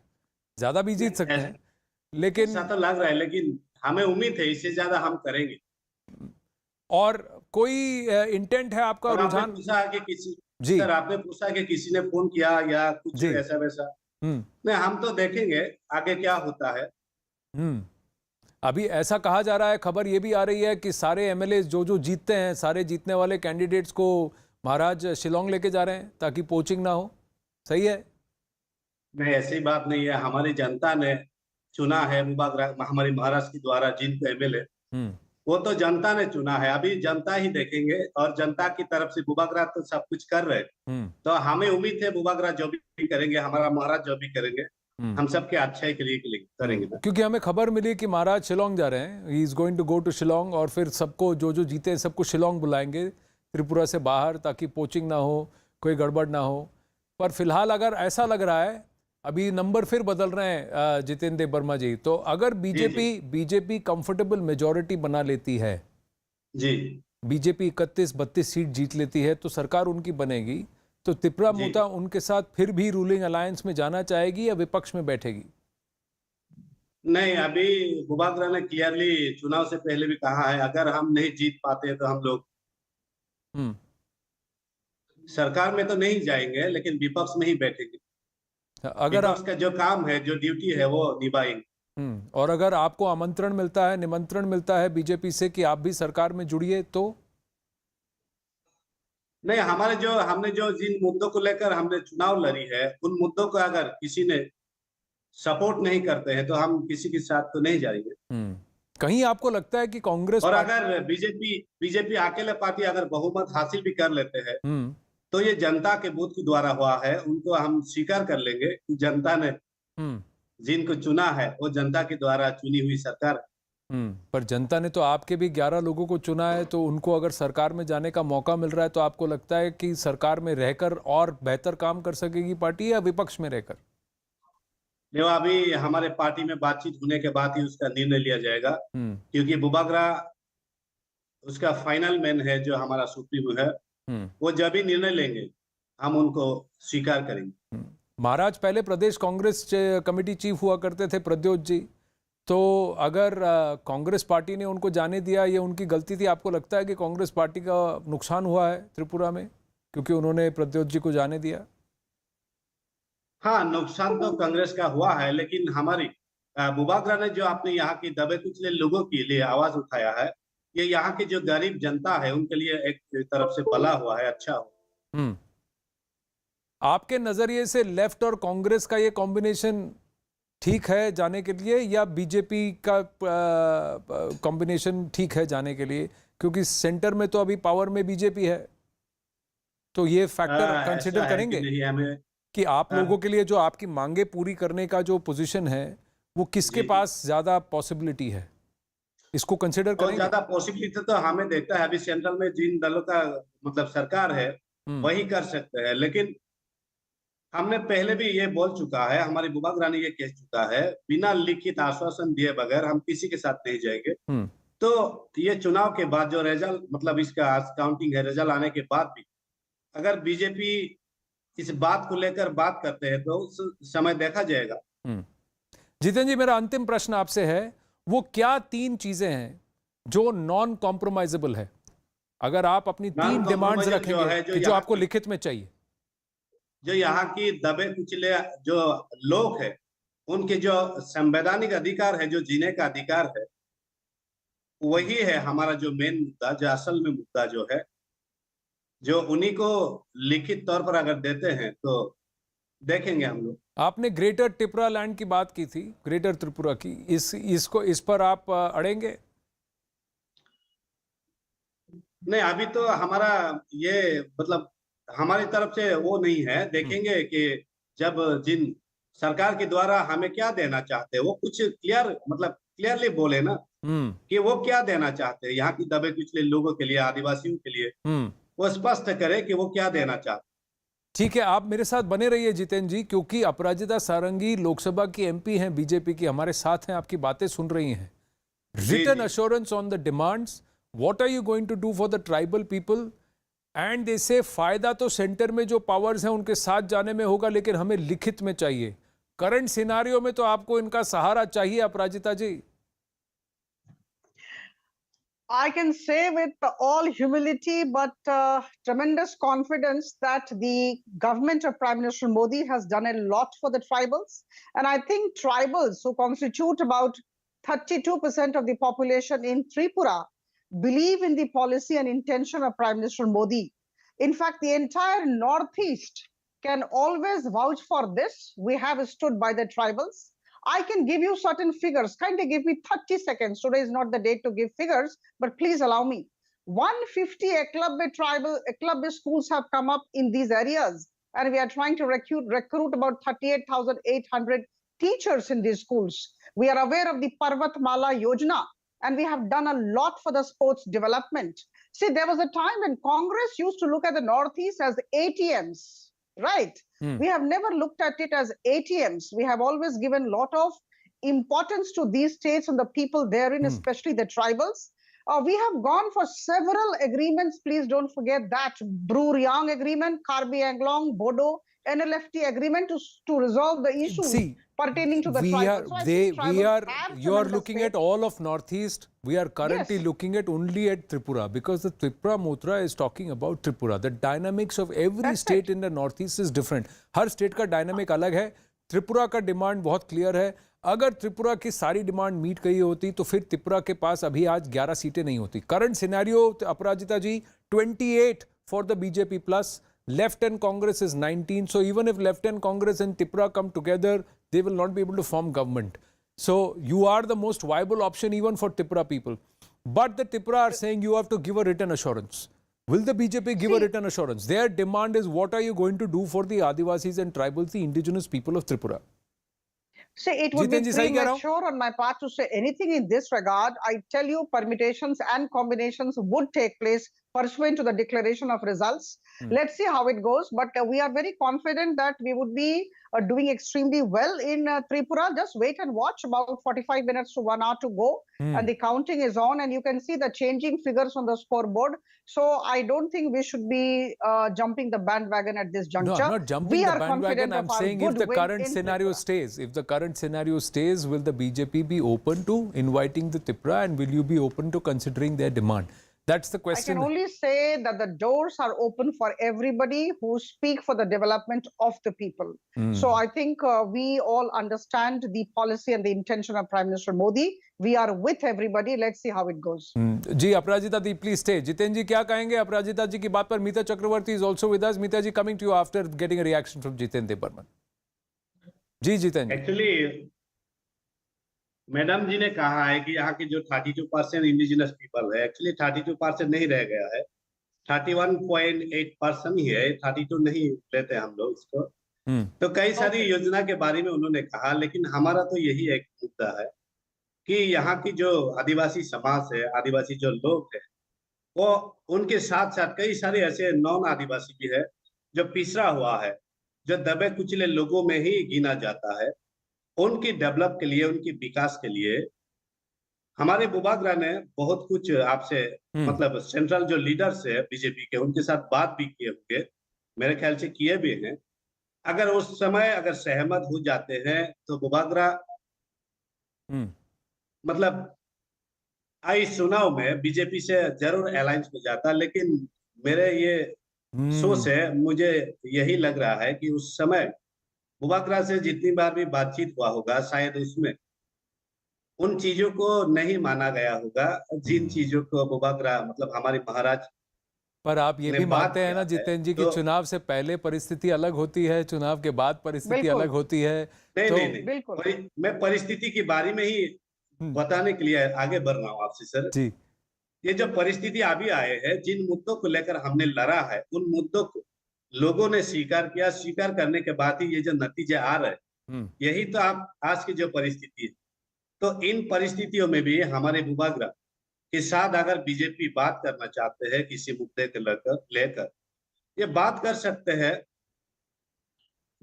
सकते हैं, तब देखेंगे कि क्या कौन सी मतलब आगे बढ़ता है. जी, तो दरवाजा उधर से भी खुला है, दरवाजा इधर से भी खुला है, और आपकी मांगों का वहां पर ग्राउंड पर एक गूंज है. इसीलिए आप 11 सीटें जीते हैं या 11 सीटों में आपकी बढ़त है इस वक्त. जीते नहीं कहूंगा, लगभग जीत गए ये कह सकते हैं. तो यानी कि there is a demand on ground. तो ये भी वहां पर सुनाई देगा, उस दरवाजे से ये शोर भी चला जाएगा जहां दरवाजा खुला है. तो ये दरवाजे यहाँ खुले दिख रहे हैं. 28 और 11 मिला के 39 हो जाते हैं. In comfortable position. So there is a possibility, anything is possible. The possibility which is not looking like possible is the left Congress and Tripura coming and forming government in Tripura right now, current scenario, Meeta ji? Congress left is slipping down in Tripura. Congress has slipped further down in Meghalaya. आप mute पे हैं मीता जी, आप mute पे हैं. मीता जी आप mute पे हैं. Hello एक minute Jiten ji please stay. I am trying to speak with Mita Chakraborty. Mita ji आप म्यूट पे, I can't hear you. Can you unmute yourself and then speak? Yes. हाँ जी, अब बोलिए. So related to Tripura, had the BJP or PM Modi's tribal development policy been so strong, then they would not have slipped down from somewhere around 44 to about 27 or 28 right now. According to your assessment, they have lost out around 17 seats, mostly in the tribal belt. So obviously, the policies that the BJP spokesperson was talking about was not very well received by the tribal population in Tripura. Number one. Number two, I would not rule out any alliance or any formation. We need to wait for the final results. I think you are saying that we are leading around in 19 seats, Tripura Motha around 11 or 12 seats. Numbers are changing, so we need to wait for the final formation. I'll again like to point out that Tripura went to this election talking about Poriborton, talking about bringing in a change, went against the BJP government. We need to wait for the final data and see whether we can come together with some kind of a consensus and give an alternative to the people of Tripura. But the Tripura Motha spokesperson also said that Congress ने उन्हें जाने देकर गलत किया. कांग्रेस ने त्रिपुरा महाराज के साथ ठीक नहीं किया. That happened in 2019. We still maintain on a personal level very good equation with Pratyut Dev Burman ji, and we will see what happens after this election. I would not rule out any option or any possibility. I'm sure he did say he did campaign for Sudeep Dev Burman, and then he also is very good friends with Jitendra Chaudhary, who's the face of the left. And so Aparajita ji, so there are challenges on that part too. Trinamool Congress is leading on one seat. Could we see a scenario where the left Congress, Tripura and Trinamool gang up to keep the BJP out? See, everybody would like to keep the BJP out, but the fact remains that they would never succeed. शहर के सारे जुगनू मिलकर कहते हैं सूरज को उगने नहीं देंगे, लेकिन सूरज उगेगा भी और सूरज में चमक भी ज्यादा होगी. हमारी मेहनत पर हमें भरोसा है. हमारे हृदय खुले हुए हैं, सबके लिए दरवाजे खुले हैं, हृदय बड़ा है. तो मुझे लगता है कि हम सबको परिणाम की अपेक्षा करनी चाहिए. कुछ समय की बात है और उसके बाद जो सही होगा, जो जन कल्याणकारी होगा, जो नॉर्थ ईस्ट के लोगों को अच्छा लगेगा, वैसा ही कार्य भारतीय जनता पार्टी करने वाली है. देखिए कई बार ऐसा होता है बादलों की वजह से सूरज छुप जाता है और उन बादलों को हटाने के लिए हवा की जरूरत होती है, पवन के झोंके की जरूरत होती है. अभी त्रिपुरा में पवन का झोंका त्रिपुरा मोता है आपके लिए. अगर भाजपा का सूरज चमकना है तो त्रिपुरा मोता का हवा चलनी पड़ेगी, तभी वो बादल हटेंगे सरकार बनाने से जो आपको रोक रहे हैं. See, never forget that our government is with the tribals. Our president, Draupadi Murmu, is from Santhal tribe in Odisha. So this is a kind of indication that Prime Minister Modi's government is with the tribals.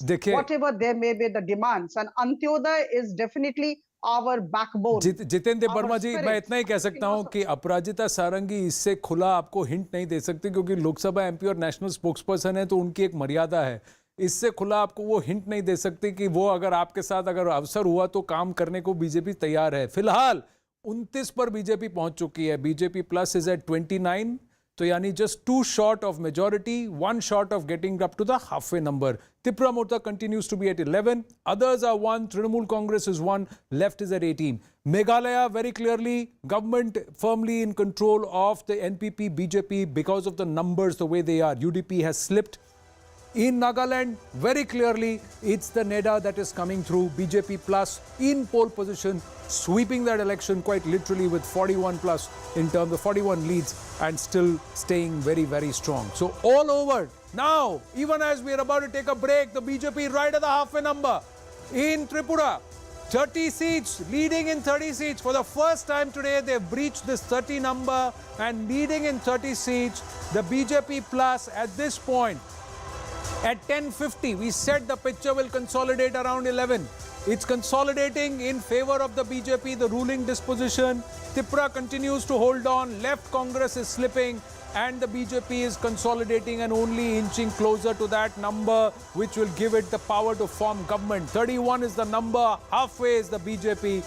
It's all happening, ladies and gentlemen. We're going to take a very short break. Aparajita Sarangi, Jitendra Burma, Meeta Chaudhary, thank you very much. We'll come back with the latest results. The numbers continue to flash on your screens. We're just taking a very, very short break. Stay with us.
Well, the latest news coming in from the Supreme Court. This is about the Adani stock row, and the Supreme Court has put out its orders. Now, the SEBI is all set to conclude the probe within the next 2 months. You'd remember there was a public interest litigation that was filed at the Supreme Court of India, and this report shall be filed to the Apex Court Committee.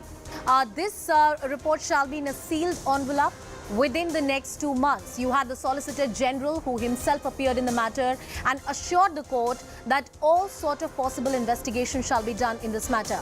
I want to cut across to our legal correspondent Ananya Bhatnagar, who is with us on the broadcast. Ananya, tell us what transpired in the court today. Well, definitely the Supreme Court had to pronounce its judgment whether to constitute a committee or not. And in fact, the Supreme Court has given out its clear judgment wherein it says that a committee has been created by the topmost court of the country, which would be headed by former Judge A.S. Sapre and would also be comprising O.P. Bhatt, Justice J.P. Deodhar, Mr. K.V. Kamath, Soma Sekhar Sundaresan, is what the Supreme Court committee has been formed. In fact, it is also said that, this whole matter, this whole investigation has to be carried out within a period of, within a period of 2 months. Report is to be filed by the committee in a sealed cover before this court in 2 months. So definitely the Supreme Court has also noted that the SEBI is also seized of this particular matter, and hence 2 months' time has been given to this particular committee to actually look into all of the aspects which were discussed into the petition. So we'll now have to wait and watch as to what the committee report has to say and what would the committee be saying when it concludes its probe into this particular case about... Ananya, you're aware that this entire matter had taken deeply political overtones. You had the opposition parties raising multiple questions. So when this sort of committee has been formulated by the Supreme Court of India, how were the members nominated? And are there any other powers that have been granted to these committee members, like summoning people, recording their statements? Because all of that will be very critical in that sealed envelope report that will be submitted to the court. Well, when this committee was actually being formulated and when this idea was actually being given out to the topmost of the country on the last date of hearing, when the Supreme Court had actually reserved this order, the court had rejected a submission by the central government that it would be giving out its suggestions with regards to the committee members in a sealed cover, and the Chief has completely said that if at all it considers the sealed cover suggestion of, in fact, the central government, it would cast aspersions on the Supreme Court as to whether it is appointing a committee that would be a government-run committee, and that's the reason why the Supreme Court had said that nothing would be accepted in the sealed cover. And now, in fact, this whole committee has been formulated by the Chief Justice of India and the other judges on the bench, and now we'll have to wait for 2 months as to whether or when this committee will be giving out its report and what are the findings of this committee with regards to the various allegations that were there. In fact, I'll read down some portion of the judgment for you that it appears that the SEBI seized into the SEBI seized into the investigation, the allegations that have been made against the Adani group of companies. SEBI shall also investigate into whether there has been a violation of Section 19A, whether there and all was those provisions of the stock. Security and Exchange Bureau of India, the guidelines that they have laid down, the regulator is the SEBI, and they are going to decide whether there were large-scale violations that were done by a particular group, and you have none other than the Supreme Court of India, which is looking into that matter. My colleague Ananya Bhatnagar getting us all the details on that very important story. While shifting our focus to that critical battle in the northeast, the states of Meghalaya, Tripura and Nagaland are voting today. The leads are emerging, and of course there are very interesting trends that we'll talk about. Nagaland, of course, has given a clear mandate, but there are disruptors and new factors emerging in our top focus here on CNN News 18. As we count down, 3, 2, 1, and counting gets underway. Counting gets underway in Tripura, in Meghalaya, and in Nagaland. We're now slowly starting to get the numbers in Tripura. I think 4 out of 60 seats. And in Nagaland, again, racing away. Out of the 11 leads declared, 10 are with the BJP plus. What we are getting from the BJP camp inside, they are just holding on to every second because they know that it's like a 2020 match. It's going to be hung as far as Meghalaya is concerned. Tripura could be a close race, but the scenario could change drastically. Unlikely to change in Nagaland, where the BJP plus seems to be in pole position, running away with the election there. I think it's going to be a question of who is going to take that flight quicker to Shillong. Well, let's get you some latest information coming in, and this is coming in from the state of Tripura, a state that BJP very closely is watching. Now, BJP is all set and it's close to the halfway mark in the state of Tripura. Tripura Mota to be the kingmaker, that's abundantly clear. This particular party has made its inroads and has created a record of sorts. In 1998, the maximum it got was about 20 seats, and once again, it has created history. Now, in Tripura, this particular party is going to be the kingmaker. In Meghalaya, what are the leads emerging in? BJP plus NPP, it's close to the halfway mark. They may not require the support of any other party. In Nagaland, it has given a clear mandate. The state has given a clear mandate. And you have the BJP plus the NDPP alliance that's going to hold the edge, that continues to hold the edge, and it's likely to form the next government in the state. So those are the leads emerging in. But the states of Tripura and Meghalaya, very interesting developments which are coming in. I also have with me my colleague Ridhima, who will take us through the magic wall. Ridhima, first Tripura, I guess. Yeah, hi, again, an early start for all of us. A very interesting day it's turning out to be. Well, many thought that the picture would be pretty much clear by 10-11, but there is still a lot of ups and downs that's taking place. Tripura, of course, is turning out to be extremely interesting. Now, Tripura, if you just quickly go back to what happened in 2018, it was actually the first time that the BJP Plus managed to make inroads, what was essentially seen as the bastion of the left. But this time around, you also have the rise of the new entrant, which is Tripura, which is by the erstwhile royal Pradyut Dev Burma, which of course has a lot of resonance on the ground because of the kind of demands that they've made for a separate Tripura land. So just look at where the numbers currently stand. For the BJP, this is going to be an interesting story because they're currently down by 14. They're at the just shy of that halfway mark. They're about at 30, but they were at 44 if you go back to 2018. So they're down by about 14. The left plus Congress, they're just up by 1. They're currently at 17. But the interesting story is with Tripura. That is at 11, and for a new entrant to make that kind of inroads is going to be historic. Which is also going to be interesting now is because the BJP Plus is just short of the halfway mark, so possibly they will not need any other support. Some smaller parties could come together and they will have that halfway mark. But Tripura as a story itself is very interesting. What their allies are going to be, what their alliances are going to be, what their ideologies are going to be, that's going to be very very as far as Tripura is concerned. For the left plus Congress, again, it's a story that has changed very drastically in just the last 30 minutes. At one point, we thought possibly the alliances here could change, but as of now, they're at 17, so nowhere close to the halfway mark. So, Anusha, this becomes interesting. Yeah. But for the BJP, as we said, the bigger story will be they're down by 14. They were at 44. They're just shy of that halfway mark. Smaller parties come together, you cross that halfway mark. Yeah. The rise of Tripura becomes very crucial. We were just speaking to the spokesperson of Tripura a short while ago. They've not denied anything. They've said doors are open. As they say in politics, anything can happen. Absolutely. And Ridhima, as you pointed out, the loss of the BJP is largely in the tribal area. Yeah.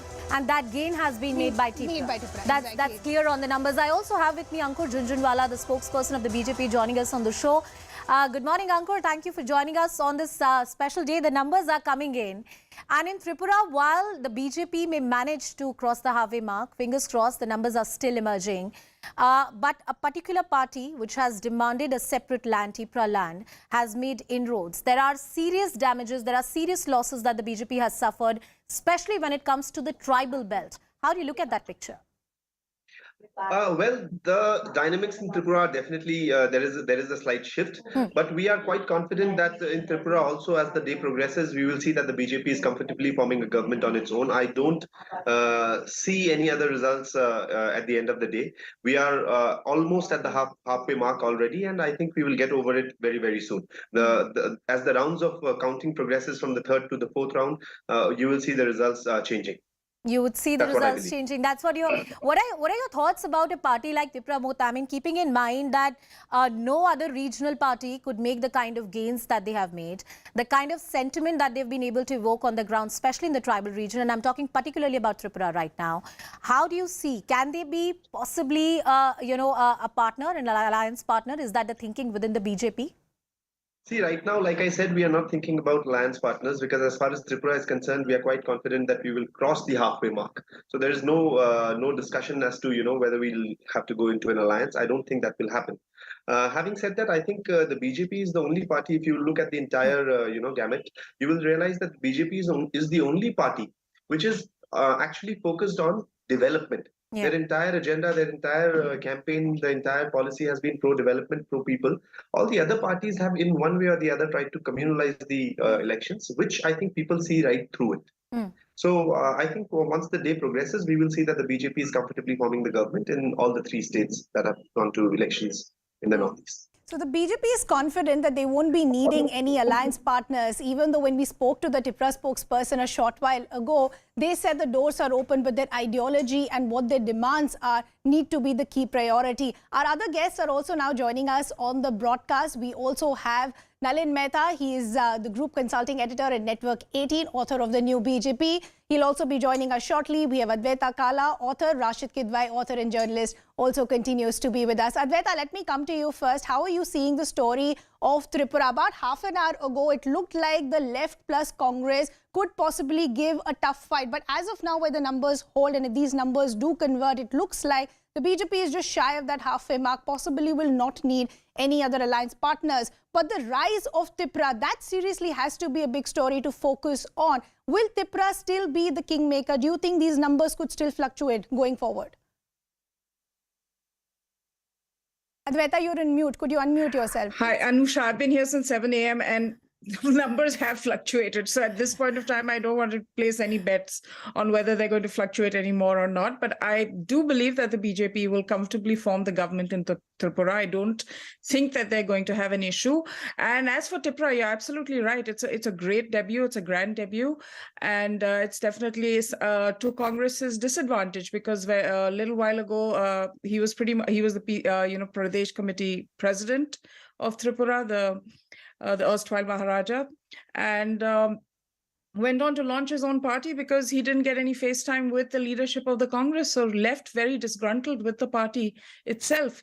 And that seems to be a common story with the Congress, even in the Northeast. What we're observing even in Meghalaya, a similar situation wherein Mukul Sangma exited the party, went to the TMC and took some of that thrust with him. But the good news for the Congress, really, as far as I can see this morning, is that TMC's plans of expanding beyond West Bengal are being frustrated. They've not been able to crack Tripura. They've been okay in Meghalaya, very neck to neck with how the Congress has performed. So if you're looking at it from a 2024 poll opposition position view, then I think the Congress has little to worry about from the TMC going by these results. I think the TMC pretty much remains a party from West Bengal, one state party. And as Advaita pointed out, much to worry for the Congress party. And I'll take those questions to Rashid Kidwai as well. But before that, here are the numbers for you. How are they stacked up so far? Who's win and who's lost? Who has gained and who has lost? Those are the numbers for our viewers that we are putting out. Well, look at those numbers which are emerging in. The BJP comfortably placed right now at 20. You had the Prime Minister. Halfway mark is 31. That's something to remember. The BJP is pretty confident that it's not going to require the support of anybody else to form the government. They are confident of forming the next government. Let's see how that really plays out. But Tripura is one state that BJP is very, very keenly eyeing on. They have been in the government and they want to retain and hold on to the power. These elections, the first elections of 2023, are also the momentum-setting election for any political party, including the BJP. Let's talk about others. Well, 29 is the number. Here it is, updating there for our viewers. 2029. All right, let's go to the other numbers also which are coming in. We have other parties like the left party, the Congress plus the left, that alliance that has come in. There are other factors as well which has emerged in all of this.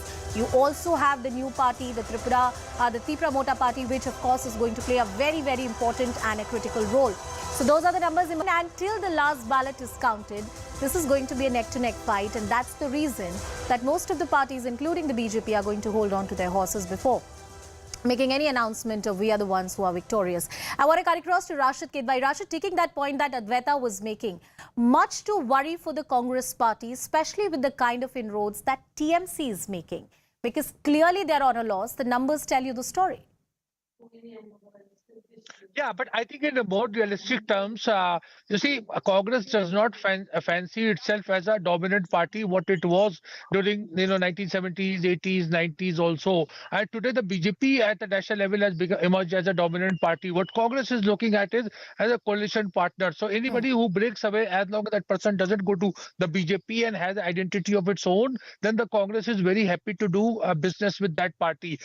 Coming to Tripura, I think it's a very interesting thing. It's very evenly poised. If you see, Anusha, there is no significant others. So so if the BJP is short by 5 seats or so, for me, 25 or less is a critical thing for the BJP. So if BJP is stuck with 25 seats or so, I think they will find it very difficult to form the government because Tripura is a hard bargaining party. But one must think, we must remember about Tripura. If we are saying all kind of things about him, it's a new political party and it does not have, anti-defection law is not applicable. So theoretically speaking, somebody can break it. I'm not saying Tripura would break, but there is a threat. And in the Northeast, this is a very common practice that is happening. So therefore, I think Pradyot Varman is waiting for the, feelers from the Congress left, if they can make a chief minister, because for the BJP the post of chief minister, to my assessment, is non-negotiable. So this is going to be a little tricky thing. A hard bargain that can be struck there. Babita Sharma, the spokesperson of the Congress party, is also with us on the show. Babita, the experts argue the manner in which the Congress party has lost ground in multiple states of Northeast, including the state of Tripura. That's the story we're talking about. There are new players which are emerging much stronger. We are talking about the Tripura Mota Party, the TMC, the manner in which it has made inroads. It looks like that BJP, we are still waiting for that to be called out. But BJP at 29, and they're pretty confident that in the next few rounds of polling, they'll be able to comfortably form the government. What's the story and the lesson is for the Congress party? Because there are clearly abundant. See, we are in coalition in Tripura, and for that matter, the fight is still going on neck to neck. It is still, we have to still wait and see what comes out of the actual results towards the end of the day. But I would like to say that nobody is talking about booth capturing and all the threats that are being faced by our Congress candidates in the many states that have gone to elections, especially Nagaland and Tripura. Nobody's talking about that. If they were so confident of forming the government, why did they do booth capturing? Why did they have proxy voting? These are questions that need to be addressed at this juncture. But because Babita, every vote counts. Every single vote counts. Well, many would argue Nagaland, that if these are malpractices that you accuse any political party of, then you have to go to the Election Commission and authorities. One can't be a sour loser here. Well, there's some breaking news which is coming in right now. Let's cut across to those breaking developments. The Election Commission has to be independent. That's what the Supreme Court of India has said. The top court has said that the panel must pick the poll panel chief, Prime Minister, the Leader of Opposition, Chief Justice of India to pick the Chief Election Commissioner. Unanimous judgment by the top court. You'd remember that there was a litigation that was ongoing at the Supreme Court of India when it comes to the election of the Chief Election Commissioner, the manner in which he is appointed, and that entire debate ensued at the Supreme Court of India. These are orders which are being passed. Prime Minister, Leader of Opposition, Chief Justice of India. There's a particular method which is enshrined in the Constitution under which the Chief Election Commission is appointed. I want to first cut across to my colleague Ananya, who's with us on the broadcast. Ananya, tell us more about this order, this litigation, and who had filed this petition. Well, these were a batch of petitions that were filed before the topmost court of the country, and the Constitution bench was dealing with this particular issue with regards to the independence of the Election Commission of India and the process of appointment of election commissioners and the chief election commissioner. The Supreme Court 5 judges bench today gave 2 separate verdicts. However, both of them are unanimous in nature, wherein a judgment was rendered by Justice K.M. Joseph, and a separate judgment was rendered by Justice Ajay Rastogi. By Justice K.M. Joseph spoke for all of the other judges except for Justice Rastogi. Justice Rastogi had his own view. Now, what Justice K.M. Joseph led the bench basically said was that the independence is very, very necessary of the appointment of, in fact, the election commissioners and the chief election commissioners, and the same shall be done by the President of India on the advice of a committee that should be headed, that should have the Prime Minister the Chief Justice of India, and also the leader of opposition. While Justice Rastogi, while agreeing with the views of Justice K.M. Joseph and other judges on the bench, added that the process of removal of these the election commissioners, the election commissioners shall be same as that of the CEC, which is by way of impeachment, is what Justice Ajay Rastogi has said. A big judgment coming in from the topmost part of the country for the independence of the appointment of election commissioner and the CECs. And if you remember that this is almost the same process by which a CBI director is actually, is elected, and that's why this is a panel that would now be considering the appointments of the CEC and the ECs, and now the President of India would be taking the advice of this particular panel to appoint a chief election commissioner or an election commissioner. In fact, the Supreme Court made various observations when it comes to independence of judiciary, and I'll read down some of those which has been given out by Justice K.M. Joseph. Justice Joseph say that the hallmark of a substantial and a liberal democratic democracy must be borne in mind. Democracy is inextricably linked to the power of the people. The power of the ballot is supreme, capable of unseating the most powerful party, says Justice Joseph. He also goes on to say that democracy can achieve only when the governing party attempts to uphold its letter and spirit. We find and Ananya, look at the timing of it. Today is the day we are discussing election in 3 crucial northeastern states. 2023 has just begun, and this is going to be a very important year for many big states across the country, including Madhya Pradesh, Chhattisgarh, Karnataka, which will see elections in the later part of the year. My colleague Arunima with us on the broadcast. Arunima, what more can you tell us?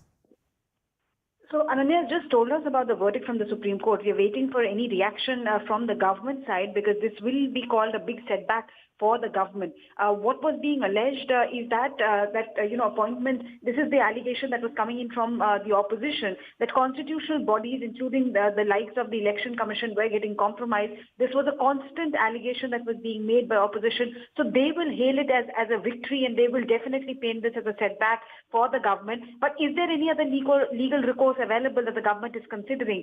This was a constitutional bench, a 5-judge bench, which has come up with this verdict. And has just told us that this was a unanimous verdict. The only difference in opinion was that should this be limited only to the appointment of the CEC, or should this also be in place if an election commissioner has to be removed? The only background that we can think of, a precedent that we can think of in recent past, is that of Election Commissioner Lavasa, who was moved out before his tenure ended. And in that case also, finger pointing was done, charges were done that because he gave an opinion which was not favorable to the government, was he subsequently removed. So that opposition had raked into an issue then also. So this verdict in a way will have to be considered by the government and its legal team to decide the impact of it. We were just talking about how this is coming on a day when northeastern states are telling us about their mandate, and we are running up to assembly elections in crucial states, and then to the 2024 general elections. In that backdrop, what changes? What is it that the government is planning? We're just waiting for them to tell us.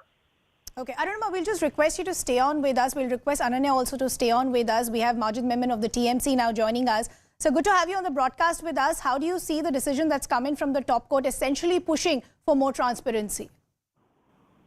A full bench decision from Supreme Court is most appropriately timed, and it has come when probably our Indian democracy needed it very badly. Because all these years, for the past, particularly last 8 to 9 years, what we have been watching is that the Election Commission seems to be leaning on the ruling side.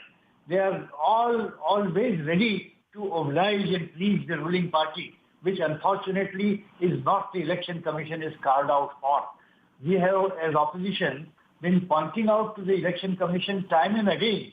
Number of occasions came when we made representation. I remember there was a representation made by the entire opposition, which constituted more than 60% of the people's mandate of the 2019 last general election. Yet the Election Commission was leaning on the 30% of the ruling side and then decide in their favor. Mr. Memon, sorry, I'm interrupting you there. Trying to keep it strictly legal, and I'd like if you can don the hat of a lawyer and tell us more about this. The present process that the Supreme Court is prescribing vis-a-vis what existed earlier, can you contrast that for us, and more importantly, how drastic of a departure it is from the earlier practice? Because that's the moot story here. As far as the constitutional mandate is concerned, Supreme Court is right in saying that even the appointment of election commission cannot be just at the mercy of the ruling party, that they can just pull somebody and put it there on the seats. Yeah. Of course, that system of LOP's role, CGI's role is stressed. Secondly, the functioning of election commission has to be transparent.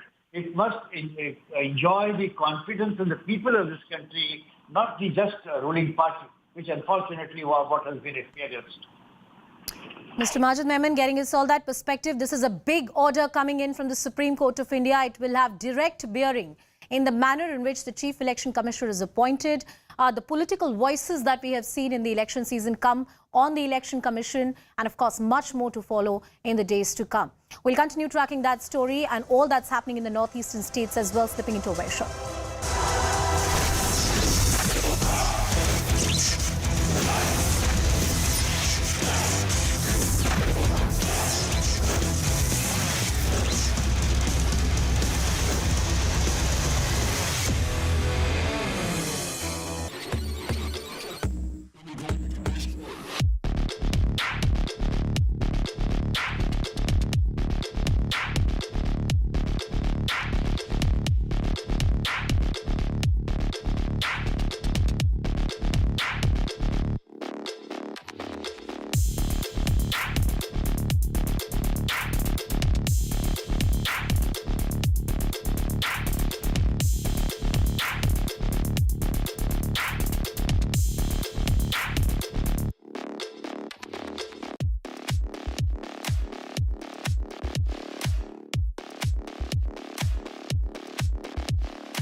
respectfully.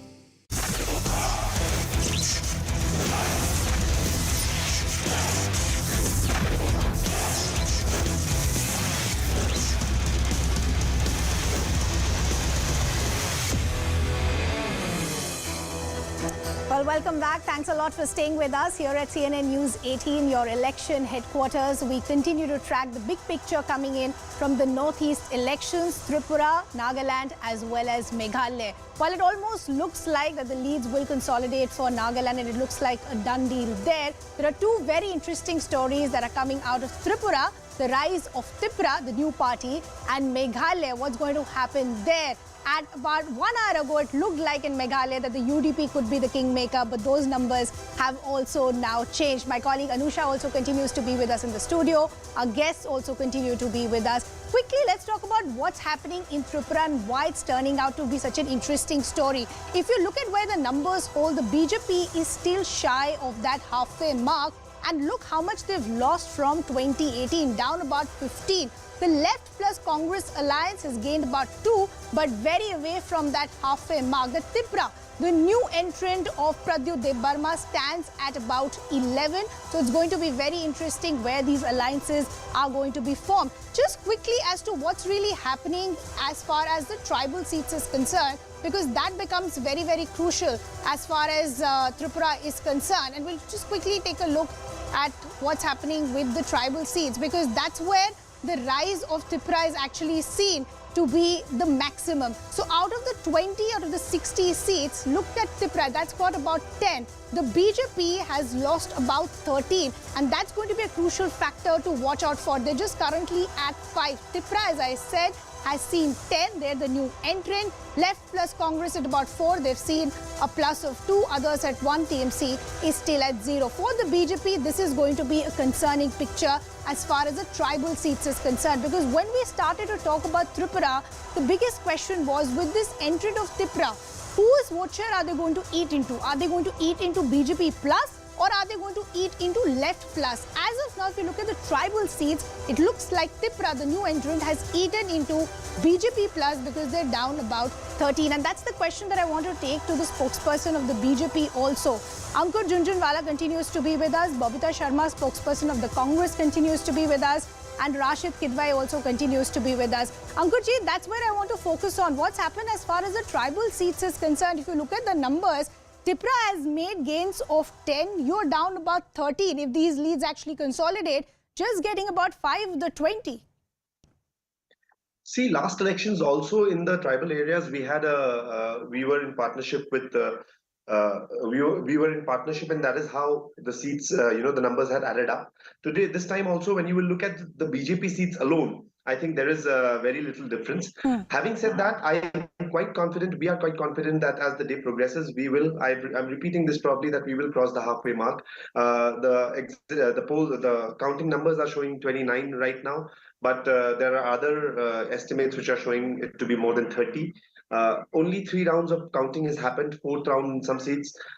As the day progresses, we are quite confident that we will cross the halfway mark with our alliance partner. All right, that's the word coming in from Ankur Jhunjhunwala, who is very confident there that the BJP is going to form next government. From the state of Tripura, there's the latest update which is coming in here on CNN News 18. The updates that we have, that the incumbent Tripura Chief Minister Manik Saha has won. That's a seat we're calling out. The numbers and the counting, the more repeated rounds of counting are over. And Chief Minister Manik Saha has won that election. And an election, Ridhima, that BJP has been watching so closely, a state where they made those inroads and a state that they would want to retain. There are a lot of new entrants, as you showed, but some gains that have been made, some losses that they've suffered. But you know what is interesting when we talk about the incumbent Chief Minister Manik Saha also is for the BJP, this was again one of those states where they in fact changed the Chief Minister. So Biplab Dev was changed and Manik Saha was brought in. This is a formula that in fact has worked for him, for them in Gujarat. We've seen this work in Uttarakhand as well, and it seems to be working as far as Tripura also is concerned, because this is exactly what we've been pointing out, that in 2018 this story would have been unheard, that the BJP would completely eventually topple the left bastion, right? And this time around, they're almost shy of that halfway mark. And now you have the news coming in of the Chief Minister holding his bastion as well. So this change of Chief Minister and the Prime Minister's Look East policy, all of that seems to have consolidated the BJP's position. I'm going to take that point forward that Ridhima is talking about. Adwaita, coming to you, the fact that the Chief Minister was changed in the state, and this is a policy that the BJP or an approach that the BJP, Mr. Rashid Kidwai, coming to you, we've lost Adwaita Kala, we'll get her back. Mr. Rashid Kidwai, is this an approach that has worked for the BJP, the change of the Chief Minister's face? How critical it is when you look at it from the perspective of ground level politics? I think this is a very interesting feature, because normally state elections are fought on the basis of chief ministerial face, etc. But BJP has perfected this art, and that is to do with that they have the leadership of Prime Minister Narendra Modi, who find some traction in the context of Tripura. That when Biplab Das was replaced with Saha came in, so there was a new face and brought some semblance of normalcy in governance, etc. Plus the BJP, Narendra Modi appointed Pratima Bhaumik, who's a member of parliament from Tripura, as Minister of State at the center. So that found some kind of traction among women voters. There is in the realm of possibility that not now, but some time to come, maybe, Bhaumik would become as a woman chief minister of the state. So this kind of rotation policy, the musical chair, you may call it, it's helping the BJP. For another government, another party, this could have boomeranged, because if you change chief minister, it leads to instability, as it happened in the times of Rajiv Gandhi era, etc. So you're saying that this is something that could have also boomeranged. Babita Sharma, coming to you and taking your perspective on it, the Northeast policy, the Look East policy of the Prime Minister, special thrust is being given in the region when it comes to infrastructure creation, development projects. You have the beeline of the top leaders of the BJP who went there and campaigned, including the Prime Minister himself. Did the Congress not put up a wholehearted fight when it comes to these elections, when it comes to states like Tripura? See, the Congress had always fought wholeheartedly. That's a wrong notion and a wrong narrative that's been pointed out. Because when we go to the ground, I was there myself in Meghalaya, we have given our best. Now I feel that because Tripura has not given a sweep to the BJP, it also proves that people are conscious about common man's needs. It is not only the Northeast policy, the Northeast policy people are worried about. It is also the high prices, inflation. Why are we not getting the benefit of the international crude oil price, which is the lowest now? And why are we not getting the gas LPG prices at a low rate? Why the benefits have not come to the consumers? These are issues which need to be addressed, especially in local Babita, elections. I agree with the point that you're making, that the local issues need to be at the heart and at the priority, because these elections, the smaller seats, a lot of smaller constituencies, smaller regions as well. But just as far as the Congress's plan and ideology is concerned, when we look at Tripura and we say left plus Congress, doesn't that become doubly problematic for voters on the ground and also for the party cadre? And the reason that I'm saying this is, these are two parties who couldn't be any more different. So how do you expect two parties that are seen ideologically so different for the rest of the year, they've had their differences for years and decades together, then suddenly you expect the voter to also think that this alliance will work and the cadre to also come together? Do you think that is why we're seeing the numbers slip as far as the left plus Congress alliance in Tripura is concerned? See, we had the UPA with the left front, if you remember, that we had a good governance at that time. We were in alliance with the CPM. So it cannot be said that we are ideologically different. We had the same concerns. We had the common minimum programs. And we have concerns for the common man. We have concerns for the people in the ground, unlike the BJP, who have people concerns only for the corporates, like Adani and Ambani. So it is not an unlikely alliance, as people try to point out. Adwaita, I want to bring you also in the conversation. Babita is saying that it's not an unlikely alliance, but help me understand, how do you expect the cadre or the voter also to suddenly see these two parties come together? Because as I said, historically, whether it's in Kerala or other places, we've seen them to be polar apart, and then they come together for an alliance, hoping that the report card could turn in their favor. Isn't that problematic right from the beginning? Oh, on a cadre level, absolutely. because, you know, I have actually worked on the ground in Kerala covering political violence and the left's political violence. And trust me, the Congress there, the workers, Congress workers, the cadre there have been mercilessly killed.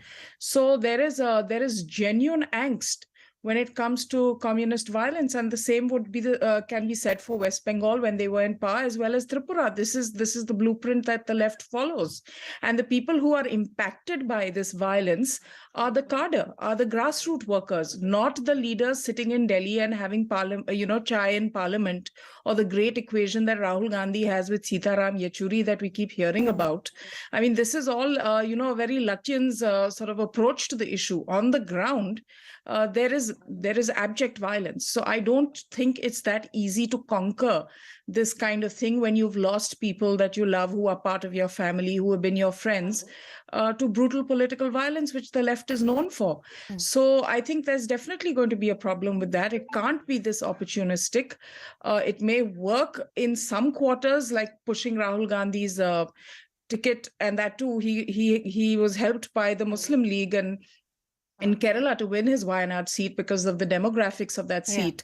But with the left, it isn't that comfortable. And if you speak to Congress people from Kerala in particular, off the record, they will tell you that they don't appreciate this at all. And neither do a lot of Congress people, even at the center. This kind of march of the Congress to the left, and the hard left at that, ideologically, is also something that a lot of Congress people are not comfortable with. The synergy on the ground amongst the workers is something very critical, and if that really was there on the ground, that's the key issue that Ridhima and I were also talking about. Let's cut to the story of Meghalaya. Ankur, I'm coming to you. NPP plus BJP 26 and 4, those are the numbers. You've been maintaining that you're confident that you'll cross the halfway mark, but there is a story emerging in the state of Meghalaya with the rise of the TMC, with the kind of inroads that smaller parties are making, and the kind of losses that your alliance partner has suffered, the Chief Minister's party has suffered in different regions of the state of Meghalaya. What is the learning from the numbers which are coming in at this point in time? See, as far as Meghalaya is concerned, BJP started with 2 seats in the last elections, and this time we fought on all 60 seats, meaning we fought against all political parties that were fighting elections. And as the results are showing, we are looking at least at 8-9 seats, if not more. And I'm sure because only 50% of the counting has been done so far, so the numbers are going to stack up more in favor of the BJP. There is going to be a coalition government in Meghalaya, there is no doubt about it. But this time around, there is going to be a big difference. The difference being that the BJP is going to lead a coalition government which is in line with the BJP agenda of development, BJP agenda of a corruption-free government. So from that perspective, this time around, it is going to be quite different. And the BJP itself is expected to more than double its vote share, more than double its, not more than double, in fact, quadruple its tally itself. So this time it's going to be much different.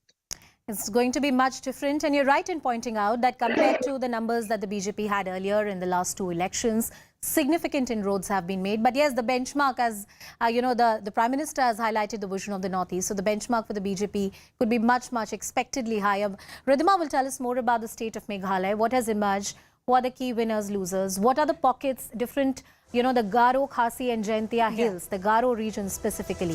What is the story emerging from there? The story, let's first give you an overall picture, Anusha, what's really happening in Meghalaya. We started with 59 because, you had the demise of one of the leaders. So we started with 59 as far as Meghalaya is concerned. But a very interesting picture that's emerging. Now look at the numbers where they stand.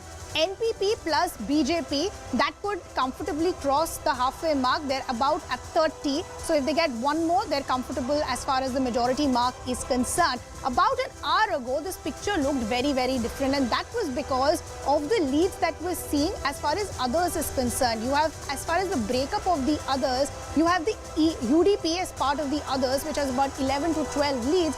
And about an hour ago, they were seeing very significant gains. So it looked like possibly they could be the kingmaker. But numbers have shuffled up. So as of now, the NPP plus BJP, that looks like it could cross that halfway mark. They're at 27. The NPP is seeing the lead of almost 7 from last time. BJP is seeing a lead of 2 from last time. So 27 plus 4 is 31. So they are at the halfway mark. Will these numbers actually hold and these leads consolidate? Then that's one story. The other story, of course, is the rise as far as TMC is concerned. Again, about an hour ago, this picture looked very, very different because TMC was in double digits. So it looked like TMC could become the opposition in the state, but now they've fallen to single digits. They're just about 7. Look at, they're the latest entrant. Now, Meghalaya is a very interesting story, Anusha, because if you go back to 2018, you had Conrad Sangma and the BJP, in fact, come together as far as this alliance is concerned. Yeah. But before these elections, Conrad Sangma and the BJP decided to fight it solo because there were some differences. And the minister from the government Now, didn't if you look at these numbers, it's possible that we could go back to what we had seen in 2018. So that's a very interesting picture that's coming in as far as Meghalaya is concerned. For the Congress, again, it's a similar story that we've been tracking in Tripura, whether it's Nagaland. They're down by about 17. They're just currently at 4.